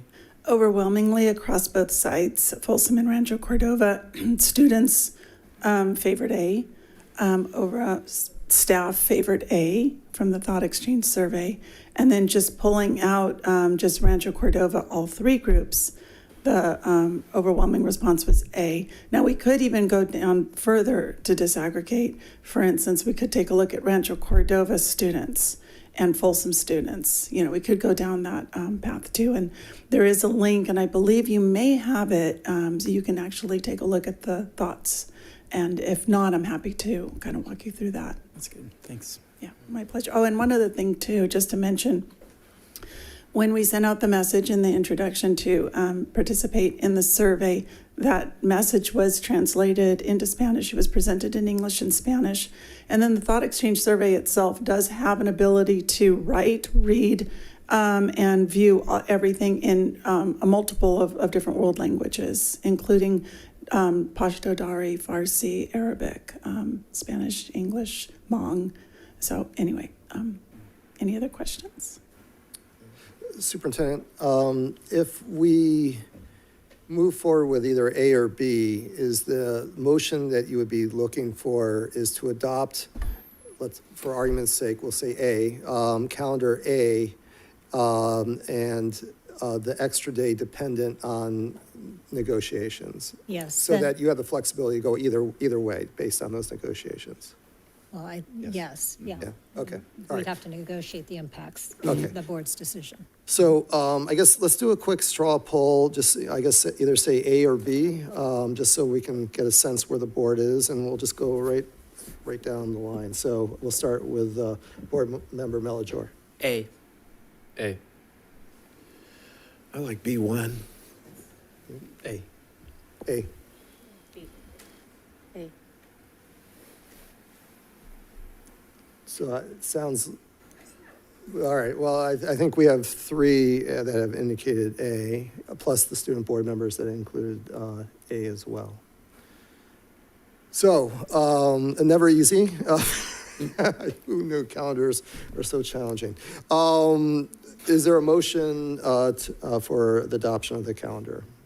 And this would be either A or B, and if the motion is for the adoption of a specific calendar, we are indicating A or A1 and B or B1 because that will be contingent on the negotiation. Is there a motion? Well, I'll make a motion that we adopt calendar A. Okay. Is there a second? I'll second. Second by Board Member Merrill, and motion by Board Member Hui. Mr. President, just for clarification, so B, if we're going with A, obviously that's a consensus. So B is not on the table. Can it be? Please? Could you speak a little bit more to the, Well, what you're? Well, I like mean, about B? I like the late start. And I'm sorry my iPad died, but if you can stay on B, I like the late start. But with A, I mean, you have a pretty long stretch in September and October where you have the professional development day. That's just one day. But then again, with A, you have, if you can go to A, you still have that. It was the other one I was looking at where it was a pretty long stretch of through September and October with no PD, no time off or anything. I don't know. Like I said, I still like B. But I mean, if the consensus of the board is, yeah, this is the one. If the consensus of the board is to go with A, then obviously I would support that as well. It's just with my concerns with that and the week off in February, you know, with their working families. And I'm just kind of wondering in Rancho Cordova, if they chose that, did they really understand it? I mean, you know, you're on thought exchange and there's really no viable explanation on that. So that would be my concern, especially those families that work, maybe not one job, but maybe two jobs, and that would have to find the appropriate daycare. So, I mean, whatever the board decides, I'll support it. If I can comment, that's a concern of mine, certainly, the families that are going to have a hard time with that week off. I think part of what I'm going on, partly an effort to just move forward with this calendar is, it sounded like our teachers in Rancho pretty overwhelmingly chose A. And our teachers do know our families well. At least through the thought exchange, that's what they chose. Gonna say please. Okay, I mean, and that's at least that's what I'm working on that idea. Totally get it. If I could add something, in the future, I do believe paper surveys would be effective in getting Rancho Cordova consensus. I know hundreds of volunteers from all of our high schools would be more than happy to go to get service hours and pass those out to you know, our neighborhoods and stuff. I just feel like that would be an effective way to get more parents and student voice from Rancho Cordova. And I can say that my concern is great with that week. And I'm betting on the fact that we said that we would be able to provide services for those families. So as long as that comes to fruition, and I think it's kind of a requirement of the extended school year stuff. So to have days within the school year. So that is a great concern of mine because I don't feel like that voice was heard as greatly as we needed it to really reflect whether or not that would be a concern. And so given that the district can provide services, that's sort of where I feel If we were to, and I'm sorry, Madam Lofthouse, if we were to provide services, what if we reach capacity or we go over capacity? Would we have the staff to come in and, I mean, who are we using for staff? I mean, how would that work? Well, we plan for it. So we have our ELOP staff. So that's who would be staffing it. Okay. And we have other classified folks So who could, just from my who could work during that understanding, week. we would not be capping that. I mean, if we have multiple families that obviously needed that service, we wouldn't put a cap on it. Well, we'd have to figure out what we needed and we would staff accordingly. Okay, just a what if. Yeah. All right. We do have a motion, but at the same time, it looks like the public wants to speak again. Is the board open to opening up public comment again? Mr. President, I would make a motion to open up public comment. All right, well, we don't need a formal, we'll open it up. Thank you, Justin Long again. Thank you, Mr. President. One Freakonomic data that we have from Navy recruiting, just on this note, we've gone through this quite a lot. there is a correlation between earlier school start times of calendar and performance on SAT, ACT, and the ASVAB, which is the military battery. So it's a highly statistically significant correlation. You guys are already starting in August, which is good. But we found that even a week earlier gives more times for students to prepare for the standardized testing that usually happens in the fall time period. And schools back in Massachusetts, for example, will open earlier and allow their students to do a whole course of SAT and ACT prep, which kind of gives them an advantage when they're going for that type of stuff. So I just wanted to put that out. If you were to ask me as a parent, what would I prefer? I'd prefer to have my kid have more time in August to get started, to get prepared, and to focus on those things, because the SAT and the ACT are so important to college applications in so many different ways as well. So again, thank you for the opportunity to comment on that. We might have a job for a statistician. Any other public? Please, welcome. Well, I mean, I just wanted the clarification on the week in February, where the kids are going to go. We're going to cap it, and then some kids don't get in. I mean, I don't know. That's just a mess. And then starting in August, I had the very unfortunate experience of my AC going out. And so starting super early in August, it's still like 150. I mean, maybe sitting in here with my suit and the air conditioning, because Jim Huber gave me a blanket one day when I was here, because it can get cold in here. But when you're doing the work with 25 little kindergartners or, you know, higher, older, bigger kids, you need your AC and stuff to work. And they come in drenched. It's so hot, Miss Slaughter. So, I mean, even that week late would be a thing. And I do worry about that February week. It's nice for families who can be able to be home and take that time off. At some point in my life, I was a mom who was home, and I could be home with my kids when they had that week off, and it wasn't a big financial hardship or other kind of hardship for my family. But I've worked where I work for a long time, and I think that would be a hardship for a lot of my families. And I think you have an opportunity here, and for the future 2025 calendars. My first year teaching, not to throw another calendar at you, was a modified traditional, where we did start the first week of August, but we had a whole week in October. We had 2 weeks in December. We had 2 weeks in April. We had a lot of time built in where we catered to the families who left. I worked in a migrant community, and they would go back to the Philippines and go back to Mexico. So let's give them the 3 weeks they need to go, so that they don't pull their kids out and that teachers have to write independent study packets and all of that stuff. So that's a future conversation. But anyways, thanks for your thoughts again. Thank you. I have a daughter that is in elementary school, and I am a classified worker at Meadows Elementary in the SPED program. My problem with that is I will get February off, and as a classified staff, I will not volunteer to do that. I've worked summers for 3 or 4 years in a row, but if I am taking that week off, as many classified workers that I work with have children, so it will have to come from somewhere else than just the classified staff. Can you state your name for the record? Rebecca Mott. Thank you. Online? No? All right.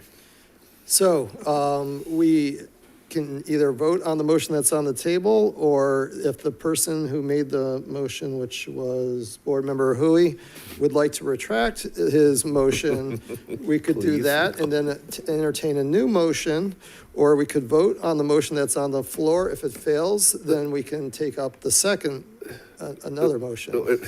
Can you, good God. I'm already running on fumes. I mean, unless there's consensus that we want to change the motion, I would move forward with it. All right, so let's move forward with the motion. If it doesn't pass, then we will had a question. Entertain another. Yeah. The motion originally was by Board Member Hui and seconded by Board Member Merrill, which was to adopt calendar A or A1, depending on the negotiations. Superintendent? Yes, Mr. Mellinger, Aye. Mr. Merrill, Aye. Mr. Clark, Aye. Mr. Hui, Aye. Ms. Larrett, No. Ms. Lofthouse? Aye. Mr. Reed? Aye. Motion carries 4-1. Thank you. All right. I said please. I look forward to a much streamlined process in the future, hopefully. All right, let's see. That takes us to discussion, item 12, human resources best practices. Superintendent. Yes, this evening, this presentation will be made by Mr. Ogden and be focusing on our best practices when we are hiring, training, retaining our employees, onboarding, how our human resources and staff in the departments handle complaints and how they engage in progressive discipline and how that's communicated out. So with that, I'm going to turn it over to Mr. Ogden, who has this presentation. Thank you. So I was just going to go over some policies and procedures, some of our best practices that we use in human resources, responding to some of the questions that were asked at our last meeting. So I'm going to start off talking about classified employees. When we look at recruiting and selecting classified employees, we post our positions on a format called Team Tailor, which broadcasts onto multiple job boards. From that, we actually look at the job application, and our job application requires candidates to disclose if they've been convicted of a felony or a misdemeanor. It also requires that they disclose if they've been asked to resign from a position, if they need reasonable accommodations. We also ask for 2 or 3 letters of recommendation when they apply. Each applicant is screened by a personnel tech, and when they screen those, they screen them to make sure they meet minimum qualifications in the job description. And the hiring manager is then responsible for going through the applicants and picking the most qualified candidates. Typically, when we're doing our selection process for classified staff, they're either one-on-one or panel interviews. The hiring manager is the one who makes the recommendation to hire, but prior to doing that, our managers are required to do a couple of things. In the context of the interview, they do a forced ranking. So there's data. If someone were to dispute how someone was selected, we actually can go back and look at the paperwork and see how everybody on the panel rated each of the candidates. And then we also require that they do 2 reference checks. And those reference checks are a current or a recent supervisor, and it could also be a professional reference, but we ask for at least one of the references to be a current or a recent supervisor. For our onboarding, so once we've made an offer to someone, the next thing we do is we put them, when we hire someone in classified, they're in a 6-month probationary period, which means we can release them anytime in that first 6 months without cause. And Ed Code allows us to do that for classified employees. This has changed. In the past, we had up to 9 months. So this has recently, in the last couple of years, the time frame has been cut a little shorter. But we, when we're doing our onboarding process, we actually fingerprint our employees, and then we make sure that they've got a DOJ or an FBI clearance. DOJ, Department of Justice, is in California. So anyone who commits a crime or is arrested in California, that will show up. When they do their fingerprints with us, we will see their background anytime if they've been arrested. Also, a subsequent arrest. So imagine an employee's worked with us for 5 years and they get arrested. The DOJ report comes to me the next day. So it not only checks their background, it's ongoing as long as they're an employee with us. If any employee's arrested, we know about it in HR. The FBI clearance, we use that for out-of-state employees. So if someone lived out of state and they're now in California and applying for a job, we do the FBI clearance, but we do the DOJ, but we do the FBI to see if there's any arrests nationwide. We also screen employees for TB. For classified employees, we have some of the positions have pre-employment physicals. We do drug testing for transportation employees. We have proficiency exams for our paraprofessionals. We do typing certification and testing for our clerical and administrative staff. We do DMV polls for our drivers. We do Department of Consumer Affairs to verify different positions that require licensing, mental health professionals, behavior specialists, occupational therapists, physical therapists, social workers, our registered nurses, all of our classified staff that have some kind of licensure, we verify that licensure. This is different than certificated. When we talk about a certificated person, certificated personnel are certificated through the California CTC. And so certain certificates, for example, you can be a nurse, but it's a school nurse, and that takes a certificate through the teaching commission, whereas you can be a registered nurse and not be certificated, right? You're classified. So when we're talking about certificated, it's through the CTCC. That's where your certificate is through. And that's an important note when I talk about onboarding certificated staff. Mr. Ogden, just quickly, can you repeat what you said about the DOJ and FBI clearance? You said if they were coming from out of state, you would run it through the FBI and DOJ? Correct. So, and if they were in state? It would be DOJ only, because that's California only. Right, but isn't there a possibility that someone worked out of state for 20 years, moved in state for 5 years, and then applied? Is there a reason why we can't or don't or can't run FBI against in-state candidates as well? It just hasn't been our practice. So our practice has been to do in-state with DOJ, and then someone who we know came from out of state to do FBI and DOJ. Would the cost of adding FBI to in-state applicants be significant? The cost right now is borne by the applicants. So the applicant would have to pay for that cost. Okay. All right. Thank you. It is a policy we could change. That's something we could explore. And what's that cost? Do you know? I can get back to you on that. $62 for DOJ and FBI. Combined? Combined. Okay. I think it's about 40 for just DOJ. Yep, right. It varies because we don't do it now, but in the past we have actually done the DOJ in-house. And when we do that, it's a lower cost when we do it in-house versus have someone else do it or send them to, where they do the different agencies. And we actually have brought agencies in to do it when we've done job fairs. So it sort of varies depending on who we have doing it. Okay. Thank you. Sure. Mr. President. Yes.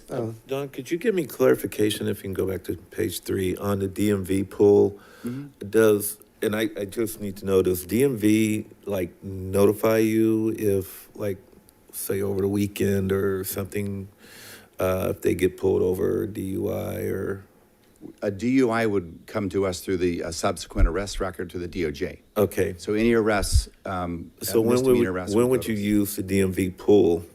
That's for our bus drivers. We pull to see how many points they have. Okay, but do you follow up in case there was a speeding ticket or anything?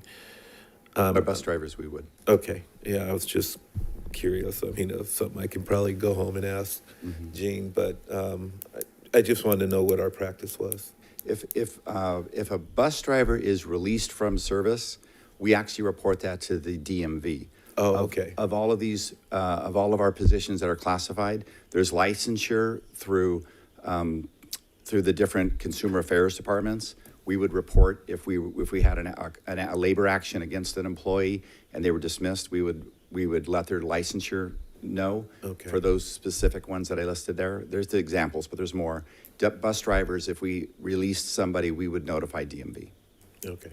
What about coaches that are driving the vans with the kids? They get DMV pulled? We don't pull DMV, but we do DOJ. But they're driving the kids in vans, and we don't pull the DMV? Right now, we don't. That's not our practice. I'm kind of feeling like maybe we should be doing that. We should, yeah, absolutely. I mean, if we're not putting them on buses and we're putting kids on vans with coaches that could potentially have something with the DMV, I mean, I feel like parents would be kind of cringing if they didn't think that we had some DMV pools with people who are driving kids. Yeah. I have Well, a page if on we go a coaches, step so further, I'll make a note on that. even insurance, I know that previous company that I worked for and the company that I work for now requires that I have vehicle insurance. I don't know how that works here, but if they're driving a van, you want to make sure that they're insured. Okay, I'll make a note of that. Okay. So I have that, page 9 is all coaches. So we've Sorry. got, that's okay. I was like, well, we were talking I got about it. DMV. I went to page 9, I wrote a note down. I so- would have gone there, but I was, Okay, since we were on that topic. Okay. Okay, so I'm ready to go to classified or certificated unless there's any more classified questions. I want to point out a very large difference before I change the page though. If we have a situation where we were to release an employee for inappropriate behavior and they're a classified employee, when we release them, there is no agency or licensure short of the ones that require one. So for example, a paraprofessional, a yard duty, a food service worker. If they were to do something that is short of a misdemeanor or a felony, there is no way if they applied to another district or if it happened in another district and they applied to us, unless they put on their job application they worked in Folsom, Cordova, if we release them for cause, there's no way for that to follow them. Okay, certificated, that's not the same case. In certificated, because we have a commission that puts out credentials, if there's a person released from our district or we're in the process of releasing them and they resign, we still turn in our paperwork to the commission and they're able to take action. So statewide, students are protected with our certificated employees. There's no vehicle to do that currently with classified. So that's a big difference between these two positions. So I'm going to go to certificated now and talk a little bit about how we go about. Did I miss a slide? Let me see some here. Yeah, there we go. Okay. So recruitment and selection of certificated. Oh, that's why I skipped a page. We post on a different format. Most teachers in California are hired through EdJoin. EdJoin is an online job board that's actually created through, I think it's the San Joaquin County of Education. It's been around a long time. It's very robust. It's the industry standard. We have found, just for our purposes, for classified, it's easier to use the other job boards to hire. It's been more successful with classified, but with certificated, we hire through using EdJoin. We also use that for managers. We do find if we have a position in classified that is specific to education, for example, bus driver, we'll do both. We still will use EdJoin for classified, but primarily our certificated are on EdJoin. But we have also, for example, for nurses and for speech pathologists, we've used Team Taylor and cross platforms or use different job boards. So we've tried to use what helps us get the best candidates into applying for a job. So again, when someone applies to our district, they have to disclose if they've been convicted of a felony or a misdemeanor. They have to disclose if they've been dismissed, non-reelected, or asked to resign. We ask them to provide 3 letters of recommendation, and we also ask if they need reasonable accommodations when they're being hired. Our personnel tech, again, screens for minimal qualifications, including the appropriate credentials through the Commission on Teacher Credentialing. If we have a high needs position, sometimes we will hire someone that doesn't have a credential, but we will screen them to make sure that they have the schooling in place that would allow us to place them in a temporary permit. And the board has seen those permits come through. We approve sometimes emergency or temporary permits for people that aren't fully credentialed. And we do screen to make sure they can do that before we hire them. Our hiring managers always are the ones that offer us in HR the candidate they think is most qualified. Our selection process is basically interviews, again, the same type of interviews that we do for classified employees. The hiring manager is the one who's asked to give us the most qualified candidate, then HR will process it. We do ask that there's 2 reference checks, and again, what we're looking for is a recent or current evaluating supervisor if it's a certificated employee. We also use that forced ranking matrix. So we can go back if someone says I was not fairly treated in the interview process, HR can go back, audit it, and make sure that the selection aligns with the choices of the people that were on the interview panel. Don, question. So you had indicated the difference between classified and certificated, that if a teacher doesn't necessarily not convicted of a misdemeanor or a felony, but if something happened in a different district, it would be reported to the credentialing. And if they were to seek employment here, we would be able to know about that. Absolutely. What about a teacher out of state? Do all states have a credentialing entity? And if they do we check with the credentialing entity from out of state where they're coming from to see if there's anything there? There's reciprocity with credentials. Every state has its own credentialing entity. That has not been our practice to do that. It has been our practice to call their most recent employer. So if someone comes from out of state, they're going to tell us that they worked out of state, because for reciprocity, they have to get a credential with us, Right. and we have to work with them. So they're not able to not reveal to us where they worked before. So we're able to go back and talk to their former employer. Is there, would there be a reason why another state's credentialing entity would not speak to us if we called them to ask if candidate Jane Doe has anything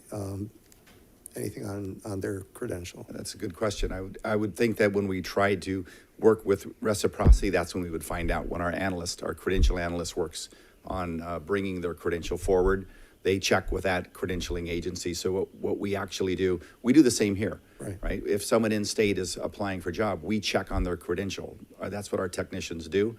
If they're doing reciprocity, they're checking with that agency to make sure their credential is clear or what state it's in. And then based on that information, then we would apply for them to get a credential here. So that would be part of the process. We would be talking to that agency. I think it also shows up because you have to apply for your California credential. So on your application for California credential, some of the questions are, have you worked in any other states? And you have to list any of that information. You have to put your credential number from out of state on your credential. So it would follow you even in that. Oh, so the California credentialing agency would note it. It would note it. Okay. We've had hires that were held up for 6 months because of these kind of issues. Okay. Where we thought, okay, we've got someone to start the school year. They interviewed really well, and then we're trying to get their credential, moved over from the other state, and that's when it comes up. And our technicians working with that state and with California on trying to get a credential reciprocity move through. All right, so there's no loophole then. Okay. Yeah, well, All right. that's the big difference, though, David, between certificated and classified. Right. Because if someone comes over and they're a paraprofessional in Arizona and they did something inappropriate there, they come here and they don't tell us they worked in Arizona or where they worked before, there's no way of knowing. There's no licensure for some of our classified jobs. Okay, thank you. Mr. President. Don, I just needed clarification on the letters of recommendation. Are they personal or from previous employers, or how does that work? Well, on our letters of recommendation, we just ask for letters of recommendation. We don't necessarily, they have to be from a supervisor. When we actually go in and do a reference check, right, the reference check, that is required to be a current supervisor or their most previous supervisor. Okay, so it could be either or if they're doing a letter of rec, right? Correct. Okay. We haven't found letters of recommendation to be overly helpful in screening candidates, to be honest. Right. As a matter of fact, as I've talked to people in HR, a lot of HR departments are going away from letters of recommendation because they're just pretty much boilerplate and they're not helping them weed out candidates. It's the reference that's more important. And we recently talked about, as we hire managers, before we do our first round of interviews, talking to the managers and saying, we're going to do our calls to your reference checks prior to the first round of interviews. And that way we know that we're getting the best candidates into the first pool. Almost flipping it, right? Flipping it from doing that last to doing that first. So have some districts dropped letters of recommendation? They have. As a matter of fact, I was in San Juan helping them with hiring of the position like mine in San Juan this year, and they didn't require letters of recommendation. It's just the reference checks? Correct. How much time would that save us if we didn't have to do that? I think it saves the applicant more than us. Okay. Yeah. Okay, here's another question. Sometimes on applications, and I'm not sure if it's on the ones that we use now, what happens if that question as Mark no, as in, may we contact your previous employer or your current employer? We call them. You call them We anyway? call the employee or the potential employee and say, in order to move forward with your application, we need to talk to your supervisor. And if they won't let us, then we won't move forward. When we did our recent career fair, that was one of the hurdles that some of our employees had. They said, we don't want you to call our references. And we said, well, if we don't have a reference call with your supervisor, we're not going to be able to offer you employment. So that is definitely a line that we don't cross. Yeah, I'm just wondering if that's even legal, but if you guys can do it, you can do it. So. I have a I'm question. just questioning it. When you moved to Team Taylor over EdJoin, did you notice any difference in experience? Maybe not having experience in schools versus having experience in schools? We did get candidates that in the past we wouldn't have seen, especially with speech pathologists. We had multiple speech pathologists who had worked in medical, facilities rather than schools. So in that line, yes, we did see some. Also with nurses, we have a couple different nursing positions, that we offer, and we need to see more people that were coming out of hospitals rather than schools. And they said to us, well, we didn't really realize that, you could get this job in a school, and it's a great opportunity, especially the speech pathologists. We did see a huge increase though in applicants, and Twin Rivers uses Team Taylor. That's who actually, they were here doing a presentation in an Access seminar that I was hosting, and they talked about using it and how it worked, and they helped us onboard with Team Taylor. So we're not the only district in the Sacramento area that uses Team Taylor.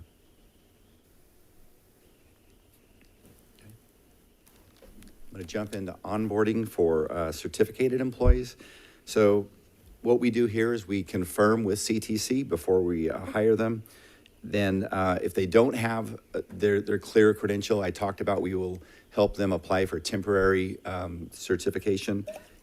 We confirm their background check through CTC. We do a DOJ or FBI, and it's the same as we talked about with classified. Teachers or certificated employees are also required to have a TB clearance. And then we do, actually certificate and classified, we do an I-9 and Social Security verification. And then with certificated employees, because they've got the two-tiered system, to place them correctly on the salary schedule, we actually review their transcripts, but we review the transcripts really for salary placement, not for decision on who we're going to hire. And then just to talk a little bit about substitute recruiting and selecting, we do this a little differently.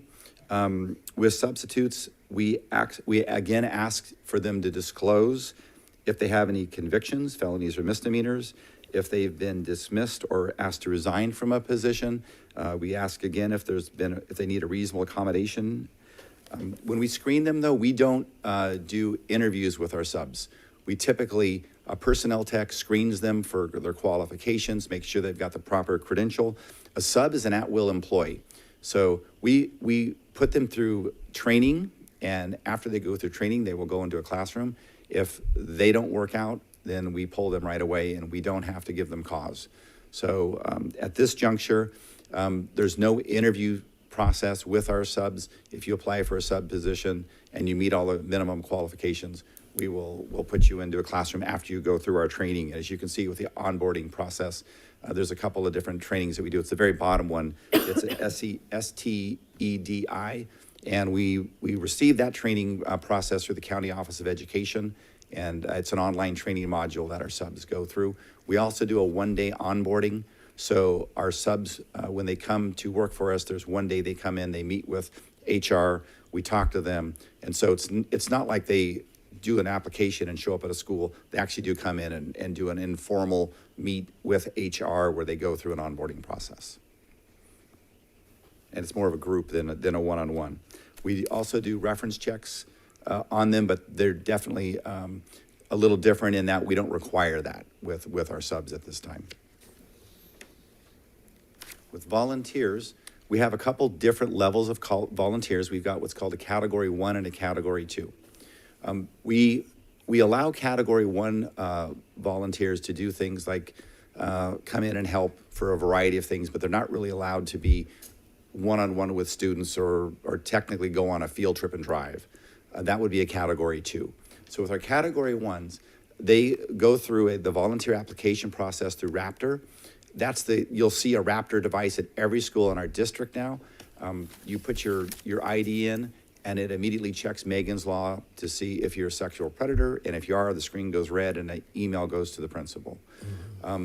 We require that category 1s have a TB test, and we go through that process in HR. So HR tracks all the category 1 and category 2s.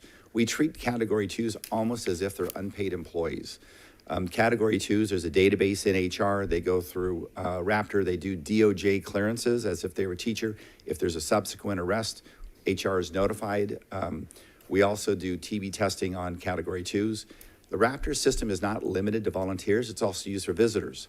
So visitors that come on campus, our policy is that visitor comes in, if they're only going to be there one day, they come in and they put their ID in, and that way we're making sure that we're not having someone who's a sexual predator come on campus. So these are some initiatives that we're doing to keep our kids safe.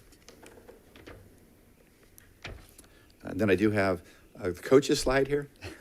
We don't do DMV at this juncture, but if that's something we want to talk about, we can look at it. But you can see there's a lot that we do for coaches. There's a couple of things. There's a code of conduct agreement that all coaches must sign. We do the DOJ or FBI clearance. We do the TB clearance. We look at the I-9 and the Social Security if they're a paid coach. And then also there's a variety of different trainings that coaches need to be certificated in: concussion, CPR, mandated reporter, heat and illness prevention, sudden cardiac arrest, and CIF has a fundamentals of coaching certification that we put our coaches through. Don, it's the same process, whether it's for middle school or high school, the coaching? Yes, all process? coaches go through this. And I just want to also throw out Mrs. Larrett's comment earlier that I think it would be worthwhile to look at the DMV records. If they're driving? So if there's a way we can follow up, just let us know if that's something we're looking at. I'll look into that. So Don, real quick, with the certifications and the coaches, do they turn that paperwork in, or can they have the option of uploading it to HR? Well, yeah, we talked about it yesterday. Well, we have a lot of coaches, so we ask that they upload it. Okay. Yeah, we have athletic directors at every school that are there to help. We also have a district athletic director, Peter Maroon, and he helps also. So if any coaches are having a hard time uploading these, there's people out there that will help them. Their AD can help them, or they can call Mr. Maroon, and he'd be happy to help them. I have a couple of names for you, Peter. Okay. And they can't start coaching until all of this is completed, correct? We sometimes have coaches that need to still go through some of these certification courses. So they might be working through these if they're a new walk-on coach. Our head coaches definitely have all this done. But like all the kind of stuff above the certifications, they all have to do all of that before they start. Yeah, they're going to be DOJ cleared. They're going to be TB cleared. They're going to, those. And if they're paid, they have to do the SSN or they can't get paid. Don, one last thing on that. Yeah. Just back to the DMV idea, I'm thinking, are there other employees besides coaches that would be driving students without having gone through the DMV clearance? Jim, do we have people driving students?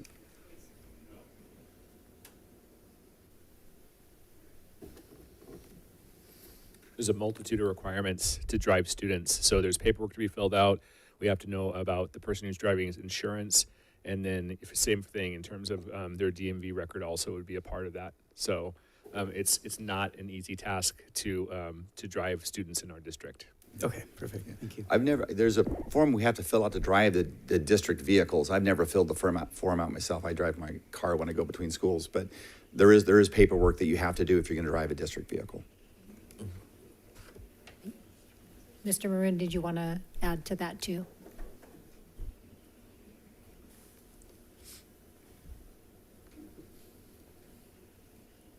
The governor just signed a Senate bill requiring additional requirements for drivers. So anybody driving a district vehicle has to have proof of a driver's license as well as proof of insurance. That information goes to our transportation department, who does do a check on them and maintain that information. So if you're driving a district vehicle, You have to have that information. I don't know if they necessarily run a DUI check on them or anything of that nature, but anybody driving a vehicle, including parents, have to have proof of insurance and driver's license, valid driver's license. And for us, every 6 months, insurances change, so we have to have that information updated by parents every 6 months or so. Thank you, Peter. And then I did want to share some of the things that we're doing now when we have new teachers. And there's a lot of numbers here, a lot of information on this slide about what we're doing to support new teachers. And I actually have given a presentation on this, which was about 10 slides. So this is 10 slides onto one. It just sort of shows how many new teachers we have, general ed and special ed, what different levels they're at. And then down below, you can see the teachers on special assignment. We have 6 that are dedicated to supporting new teachers. We have 26 mentors. We had a couple people come to the mic today and talk about being a mentor teacher in our district. We have 2 kinds of mentors. We have intern mentors. They're helping our teachers that are in the intern program. And then we also have induction mentors. Our induction program in California, you get a preliminary teaching credential. And then you have, during your first 5 years, you have to take coursework to clear your credential. And so we have a 2-tiered teaching credential system. And the induction program we offer through Folsom Cordova, we actually pay for employees to go through that. They don't have to pay tuition. In the past and in smaller districts, what will happen is they'll go through a county office of education or another program to clear their credential. We actually clear the credentials with our employees here at no cost. And then they also earn credits while they're doing that. They can move over on the salary schedule based on the credits that they earn during the induction program. While you're in that induction program, which takes 2 years, you're assigned a mentor. Don, really quick, sorry. Sure. Just a question on that. Do the intern mentors and the teacher induction mentors get paid? Yes, they do. Okay. Yeah, there's a stipend. And then is it the same? I did it when we were part of Sac County, so I was with Sac County. Are they getting paid the same amount that mentors did with Sac County now that we're in-house? I'm not sure what the county mentors made, but as I recall, we were paying more a couple years ago when we moved it over. It was more than the county was paying. I'm not sure what the county's paying now. Okay. And then just to share the kind of supports, and I was out recruiting teachers this last week, and one of the things we talk about is how we support teachers in Folsom Cordova. It's a little different than some of the other districts. I mean, having 6 teachers on special assignment whose sole job is to go out and support our new teachers is something that's rather unique about our district. Having in-house induction where we pay for employees that are new to the district to go through induction rather than them coming out of pocket and paying to go to a program, that's something that's unique to our district. Allowing our teachers to earn a stipend by being a mentor and working with our students, perhaps students at their own school, or teachers at their own school, that's something that's unique to our district. So there's a lot of things that we do for new teachers to support them that are very different than we're seeing in our surrounding districts. When we work with our interns, another thing that we have done is we actually are paying the intern tuition for some of our interns. So that's unique, where a lot of interns they're going out of pocket, so they're getting paid to be a teacher as an intern, but then they're turning around and paying Sac State or another program for it. We've partnered with the Sacramento County Office of Education and Yolo County Office of Education for our special ed teachers that are going through the intern program, and so we get a reduced rate to pay for that tuition.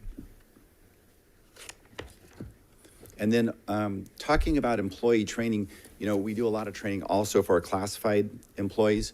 However, all employees of our district have a whole litany of what we call required training, and we do this through a program called Public School Works. So this is training that you go online and you can do online. In this training, there's a lot of different modules, and you can go through and see this.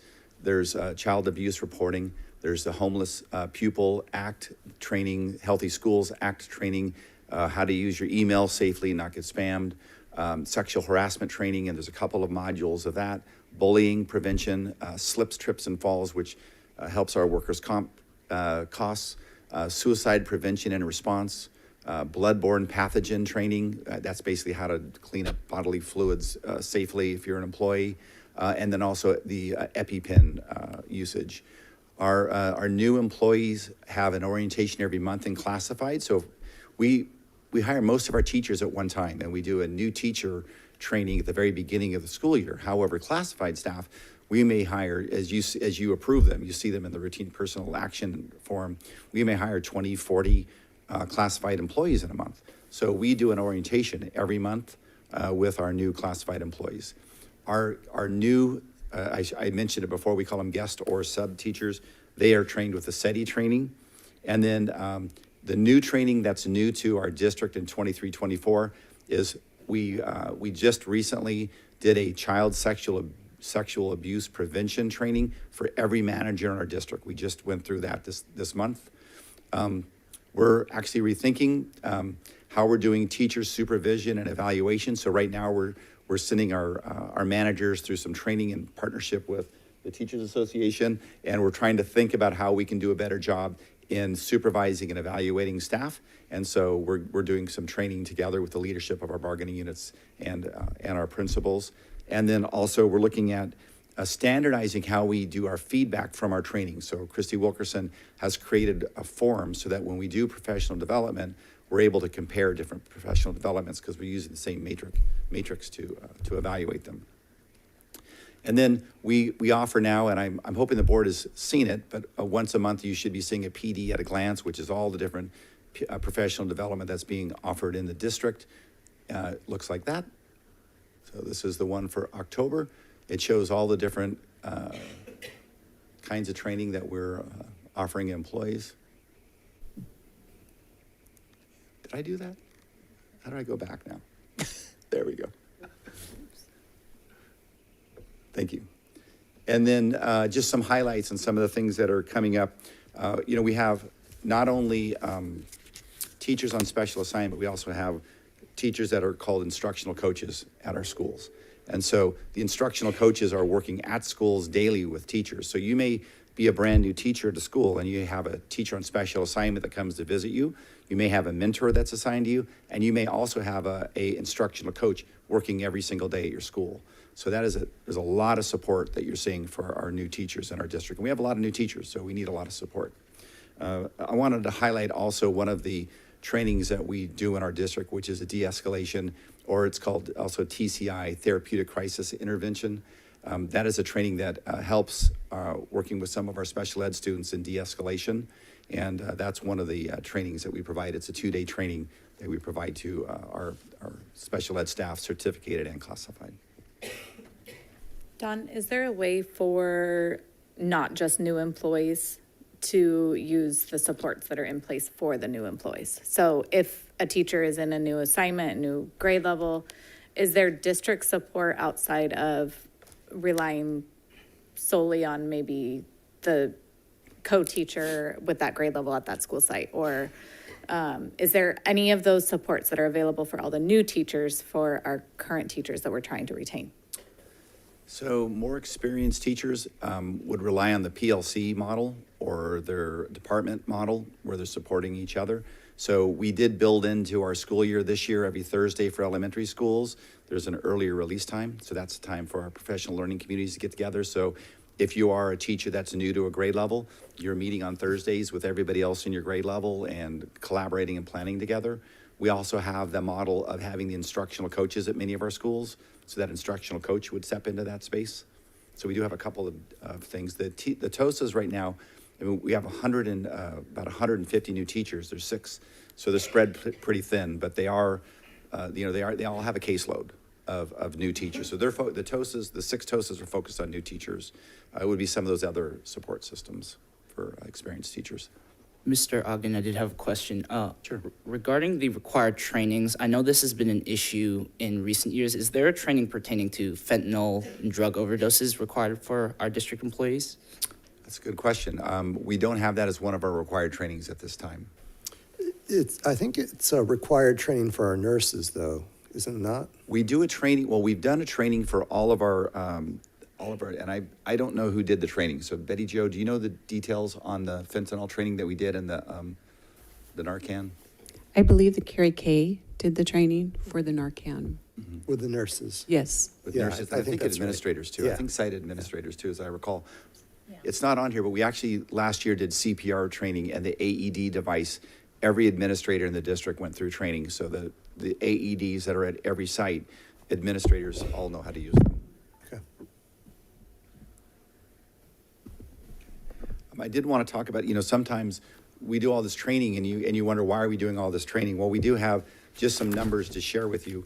When we have a complaint, and I'm going to talk a little bit more about complaints in a moment, but when we have a complaint, HR gets involved and, we have to investigate sometimes. We also have progressive discipline, which is an employee that's perhaps not engaging in a way that they should at a school. So last year we had 96 complaints that came to HR that we investigated and processed. We had 145 progressive discipline situations that we worked through. This year, as of day 45, so that's a quarter of the school year, we already had 46 complaints, and we already had 63 progressive discipline issues. Just to give you the numbers, we're on track right now to have about 184 complaints, which is double last year. We're on track to have over 250 progressive discipline issues, and that's way too many. That's a lot of issues. And so we're hoping that the training that we've started with will fill in and help with some of these issues. But right now there's a bit of a challenge. But just to talk a little bit about progressive discipline, when I'm talking about progressive discipline, there's two ways you can look at when an employee's having difficulty at work. Sometimes they have what we would call a compliance issue. Sometimes they're having a performance issue. If they're having a compliance issue, that means they violated a rule, they violated a code or a law. They've actually done something that you should not do. Whereas a performance issue is they're not, whatever their job function is, they're not doing it accurately, they might not be doing it correctly, they might not be doing it at all. But a performance issue is more about helping an employee improve. So when we have a performance issue, that's not reflected in progressive discipline, that's reflected in their evaluation. We have a compliance issue is reflected in progressive discipline. So an example might be an employee swears at work, right? So you're not allowed to swear at work. We would write them up. You get a letter of reprimand saying, you can't use that language at school. If you do it again, we're going to go to the next level of progressive discipline. And so that would be an example of why we would use progressive discipline. With performance, if we had a teacher who was not doing an adequate job lesson planning, and their lessons were confusing, and the students were having a hard time, and they were observed by their principal, and the principal noticed that the time wasn't being used like it should be during class, that would be addressed in their evaluation. So that wouldn't be in progressive discipline, that would be evaluative. So there's sort of two different paths we go down when we're looking at employees and trying to support them. And so I just wanted to sort of differentiate those two. With discipline and complaints, so like I was sharing, this is not talking about someone who perhaps is having difficulty in their job. If someone there's a complaint against someone because they're violating a rule or a code or a board policy, what we do is we start an investigation. And in our investigations, I just wanted to highlight a couple of things. We typically get written statements when we do an investigation. Well, and if it's students who are witnesses or adults who are witnesses, we ask them to write it down, and then we will do a formal investigation where we'll talk to people and do interviews. We do have opportunities sometimes to use video surveillance. For example, we have videos on our buses, so we don't spend our day looking through videos, of buses for improper behavior. However, if we have a report of improper behavior on a bus, we're able to go back and look at the video on the bus. And we do have cameras also outside of our schools, and so sometimes we've actually used that for surveillance when there's been an issue or a complaint. Sometimes there's documentary evidence. For example, someone might write an inappropriate email, and so we were able to look at that, capture that email and talk about that. So then, in the investigation, we're trying to determine the facts, and often there's one person says one thing, one person says the other. So we look to corroborate, between one person's story and the other, and get to the bottom of it so that we can do the proper and appropriate discipline based on the behavior. There are situations that require us as mandated reporters to report things to Child Protective Services. So that is part of our investigation process to determine if it's risen that level. And if it is, HR advises people to report it to Child Protective Services, and we make sure that that report happens. When we're doing an investigation, our end product is typically some kind of written document, and that ranges. It could be, we investigated the situation, and we might give a notice to the person that complains, saying we investigated the issue, and we didn't find any cooperation, and so there was no action taken. And the other extreme is we could have an employee that we're going to terminate because of their behavior, or take them to a Scully hearing, which is basically the process you go through to terminate. So we would write a statement of charges for an employee, and which would be grounds for termination. And that eventually would go to the commissioning department of if it was a certificated employee. However, if someone's terminated as a classified employee through that same process, there's nowhere to turn in that report. So they still have the opportunity to go work in another district if they're classified. And then following up, what we typically will do is after we've done our investigation, we've written up however we're going to do it on that whole spectrum of from no action to termination. We will follow up and make sure that we're complying with all the different corrective actions that we've suggested, and making sure that we're following board policies and procedures. There are different kinds of complaints that have statutory or regulatory processes that we have to follow.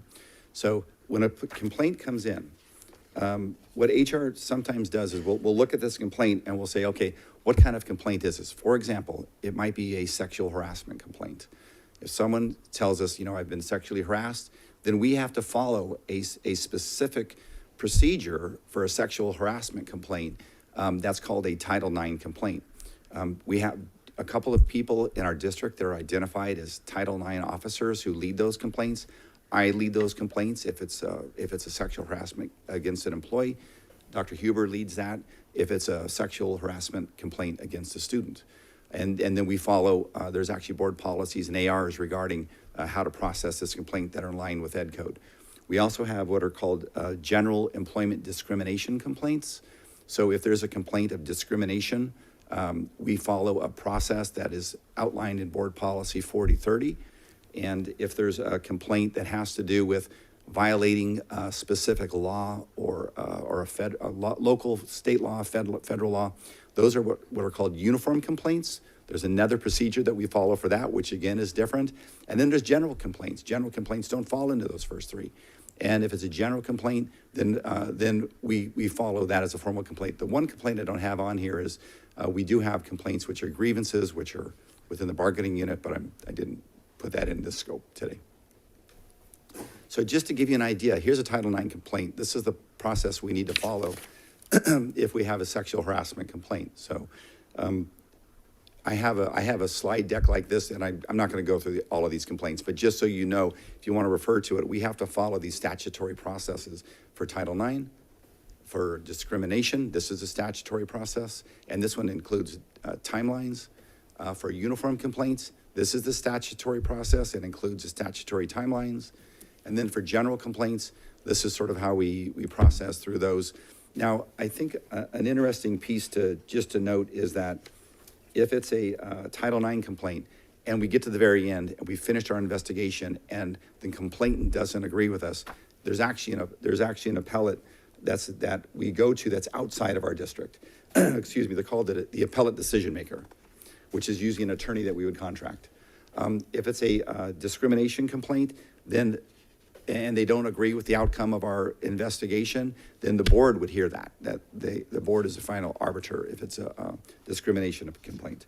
If it's a uniform complaint and we get to the end of the investigation and we've come to, here's our finding as a district, and they don't agree with a uniform complaint, which is a complaint saying we broke a law, then that goes to the California Department of Education for their appeal.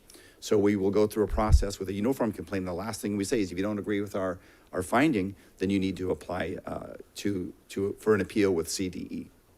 So all of these different complaints have different outcomes if you want to appeal the final decision. The general complaint, which is this last one, this one goes to the board last. So the last person to look at this would be the board if we had a complaint that we were not able to resolve at a lower level. So there's lots of different complaints. I just wanted to share with you what happens though when we do have a complaint and sort of the communication plan. So if an incident is witnessed and reported to a site administrator, we do, if needed, we report it to CPS and law enforcement, depending on the severity of it. And the board has passed board policy, and we have ARs now that dictate which complaints go to law enforcement and which ones don't. So we have guidance on that. We didn't used to have that, so that's been super helpful when the board adopted that last year. We also have the need for a site administrator to take appropriate action depending on the safety that's needed based on the complaint. And so sometimes it involves separating the parties. Sometimes it involves calling for additional resources through the district office, sometimes or SROs, or it could be just calling the parents and having them come help. The site administrator, when they are dealing with one of these issues, will call HR, and HR will deploy the resources that are needed, but sometimes they'll call Dr. Huber's office, or they'll call Scott Meyer's office, depending on the type of complaint or issue that they're trying to resolve. Site administrator is responsible for contacting the parents. So if we do have a complaint that is that's ongoing, even though HR might be doing the investigation, we ask, because the site administrator has a better relationship with families than we do, we ask that they reach out to the families and they're the liaison with the families. On some rare occasions, HR or the superintendent's office or Dr. Huber's office or Betty Jo Wessinger's office, or sometimes our offices may reach out, but typically it's the site administrator that follows through. Now, sometimes when we are doing an investigation based on a complaint, an employee may be placed on administrative leave. If that is the case, depending on the situation, we may notify the public. Sometimes we do, sometimes we don't. It just depends on what happened. Sometimes it could happen because they're put on leave because of interaction with another employee. It could be because of interaction with a student. Lots of different reasons that an employee might be put on administrative leave. So our process is to look at the situation on a case-by-case basis, determine who we communicate with, because we don't want to broadcast if we put an employee on administrative leave to the community, because it might tarnish their reputation when it might not be a true claim. So we are very disciplined and reluctant to release information to those outside of those immediately impacted by that behavior. So if there's behavior that warrants putting someone on administrative leave, our practice is to contact those immediately impacted, unless it's a safety issue and we need to go to a larger audience, which we will do. And then the communication department, Angela's office, works hand in hand with us, and we have like timelines and procedures that we go through every time that we have a situation where we need to communicate out. We have a process and an order of releasing the information when we have complaints or we have situations where we maybe put someone on leave, or we've got discipline going on that needs to go out to the broader community. Are those timelines included in here, or would you be able to provide us? The timelines for communicating? Yeah. It's an order of who it's released to, not Oh, okay. necessarily a timeline. Okay. Are there But certain? I could share that with. I think we see it in the emails, but are there certain times where there are specific timelines that are followed? And then what are the checks and balances in terms of making sure that everyone has been communicated with? Well, our practice is basically we work with Angela's office and the communications department. And we talk to them about when we're going to release information, because the timelines for us are really the school day, right? The school day beginning and end of day. So a lot of times we're looking at that timeline as far as releasing. Dr. Klegian is always involved when we're releasing information like this and talking about how we're going to release it, what the timeline is going to be, and then what is the order of releasing that information. Don, and the board is always notified of these incidents, correct? I mean, I know it will come out like a confidential thing, but I just want to make sure that we are always kept in the loop. Yeah, and sometimes, I mean, there's a lot that's going on in a day, And sometimes when we're working through these processes, I try and make sure the board and Dr. Collegian are updated, do the best that we can. Sometimes when we're working on the process, we're focused on the process, and the communication to the board might not be as fast as we want it to be. Right. Sometimes when we're working through issues, we're not sure exactly how broad the audience is going to be on an issue. And so we try to, anything that we think is going to be a broad audience, we make sure the board knows beforehand. Sometimes, if it's a minor complaint at a school, the board won't know about that one, right? But if it's something that's going to be broader, we definitely need to make sure the board's aware of that. Yeah, I just want to make sure that we're not caught off guard. Yeah. Well, we've had situations where even we don't know, right? Where an incident happens and it's not reported for multiple days. So then when it happens, it's when we find out about it, then our next step is, communicating through the chain. Okay. Yeah. Other questions, comments from the board? One of the things that struck me earlier on an earlier slide, you don't have to go back, but I think it was around slide 3 or 4, regarding letters of recommendation and references. I took a note when you said we don't find letters of recommendations particularly useful, and I guess that kind of makes sense, because if you're going to go ask someone for a recommendation or a letter of recommendation, you know that they're going to write something nice about you. Right. Whereas reference check is a little bit, you're having a conversation with someone else and it's not written. Right. So I can understand why you indicated that references were useful and letters of recommendation were not. And what's interesting is when I asked the question, have other districts dropped letters of recommendation, you said some have. Mm-hmm. So hypothetically, if we were looking at hiring a position and another school district was looking at hiring a position, and the applicant applied to our district and the other district, but we're requiring 3 letters of recommendation and the other district is not, Mm-hmm. presumably the other district will probably end up hiring that person before we do, because they're going to be having to run out and find 3 letters of recommendation and get responses so that they can submit it to us, whereas the other district can just streamline it. So I kind of wonder if you don't find them particularly useful, perhaps we should get rid of them so that we can make our hiring process a little bit smoother. Yeah, I think, it's something we've definitely talked about, and the point you're making is a really good point. If we're creating a barrier for hiring good people, why not remove that barrier? Because right now, honestly, it's not a screen. It doesn't help us screen employees. Yeah. So it's not doing what we think it would be doing. So if it's a barrier for hiring, maybe that's a barrier we need to remove. It might fall under the category of just because we've always done it that way doesn't mean that we always have to do it that way.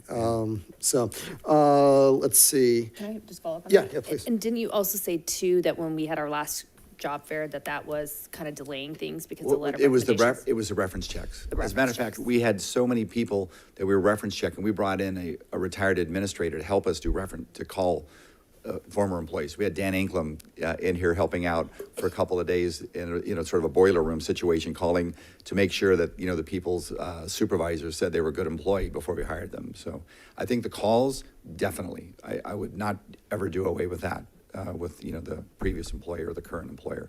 But as far as the letters, I honestly think that might be something that we could consider dropping off of our list. Then kind of what I heard from myself and my colleagues was perhaps staff might look into the issue of DMV checks for Will do. coach drivers, and perhaps take a look at FBI DOJ for everybody. Is another thing that I heard. The presentation I thought was wonderful. I think it's a really a good presentation. I almost wonder if we should find a place to tuck it in on our website for people to look at, because I know these types of questions come up a lot, although I kind of feel like you're missing a slide 21. Okay. And I think the slide 21 could be misconceptions or frequently asked questions, because I think the questions we often hear, and I'm not going to point to any particular incident that has happened, but how often do we hear, how come that person wasn't fired? Like, Yeah. well, because there's a due diligence process, we have to investigate. We just don't have the ability to just turn around and fire somebody. But we often hear that, right? Yes. Yeah, we do. The other question that we often hear is, well, how come you didn't do a criminal background check? Well, I think the answer is hopefully obvious, but it's a question that should be answered because how often do we hear people asking that question? The answer is, well, we did do a criminal background check, but if they've never done anything to be convicted, there's nothing to look at. And I think sometimes the public needs to be reminded, we do criminal background checks, but if this is the first time they've ever been caught, then there was nothing to find. Right. So, and maybe there's some other questions, the frequently asked questions that you could provide answers. Okay. But I think something like that as a slide 21, if we use this deck again or find a place for it, might be useful to have that as well. Yeah, that's good feedback. Thank you. Why don't we take out, I know it's just discussion, but I'll take it out to the audience. Is there any comments from the audience?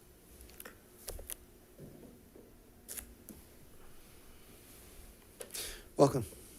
I know I come up here a lot. I was also thinking that they had one at one of the board meetings that I came to that I think that should be on this also is where you go first to complain. Because I know that a lot of people go to the wrong places and they're like, but nobody is listening to me. And well, where did you go? Or they go directly to the board when they really should just go to the principal. Yeah. So I think that should be also on there. Slide 22. That. Hey, Don, maybe this should be for public information or maybe something that the public should know, but when you're doing reference calls, are there certain things that you can ask? Are there certain things that you can't ask of a former employer? Like if you're, calling a former employer to inquire about an employee that you're getting ready to hire, i.e., let's say, obviously, how long have they worked? But you can't really ask any other deep diving questions. We have a format that we give our hiring managers, and so there's actually questions we have them ask. And so they all ask the same questions. And such as? There are questions, would you hire this person again? Why are they leaving employment with your district? So we have specific questions we ask. Okay. Mm-hmm. Any reason that we shouldn't hire them?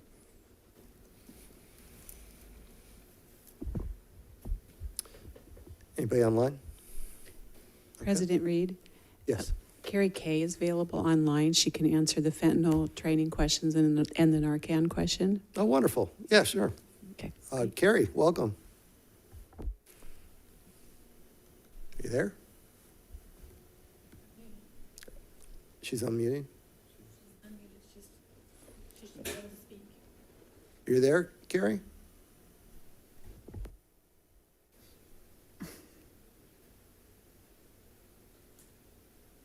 We're not hearing anything.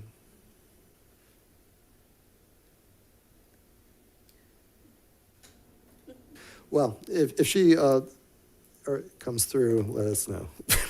Is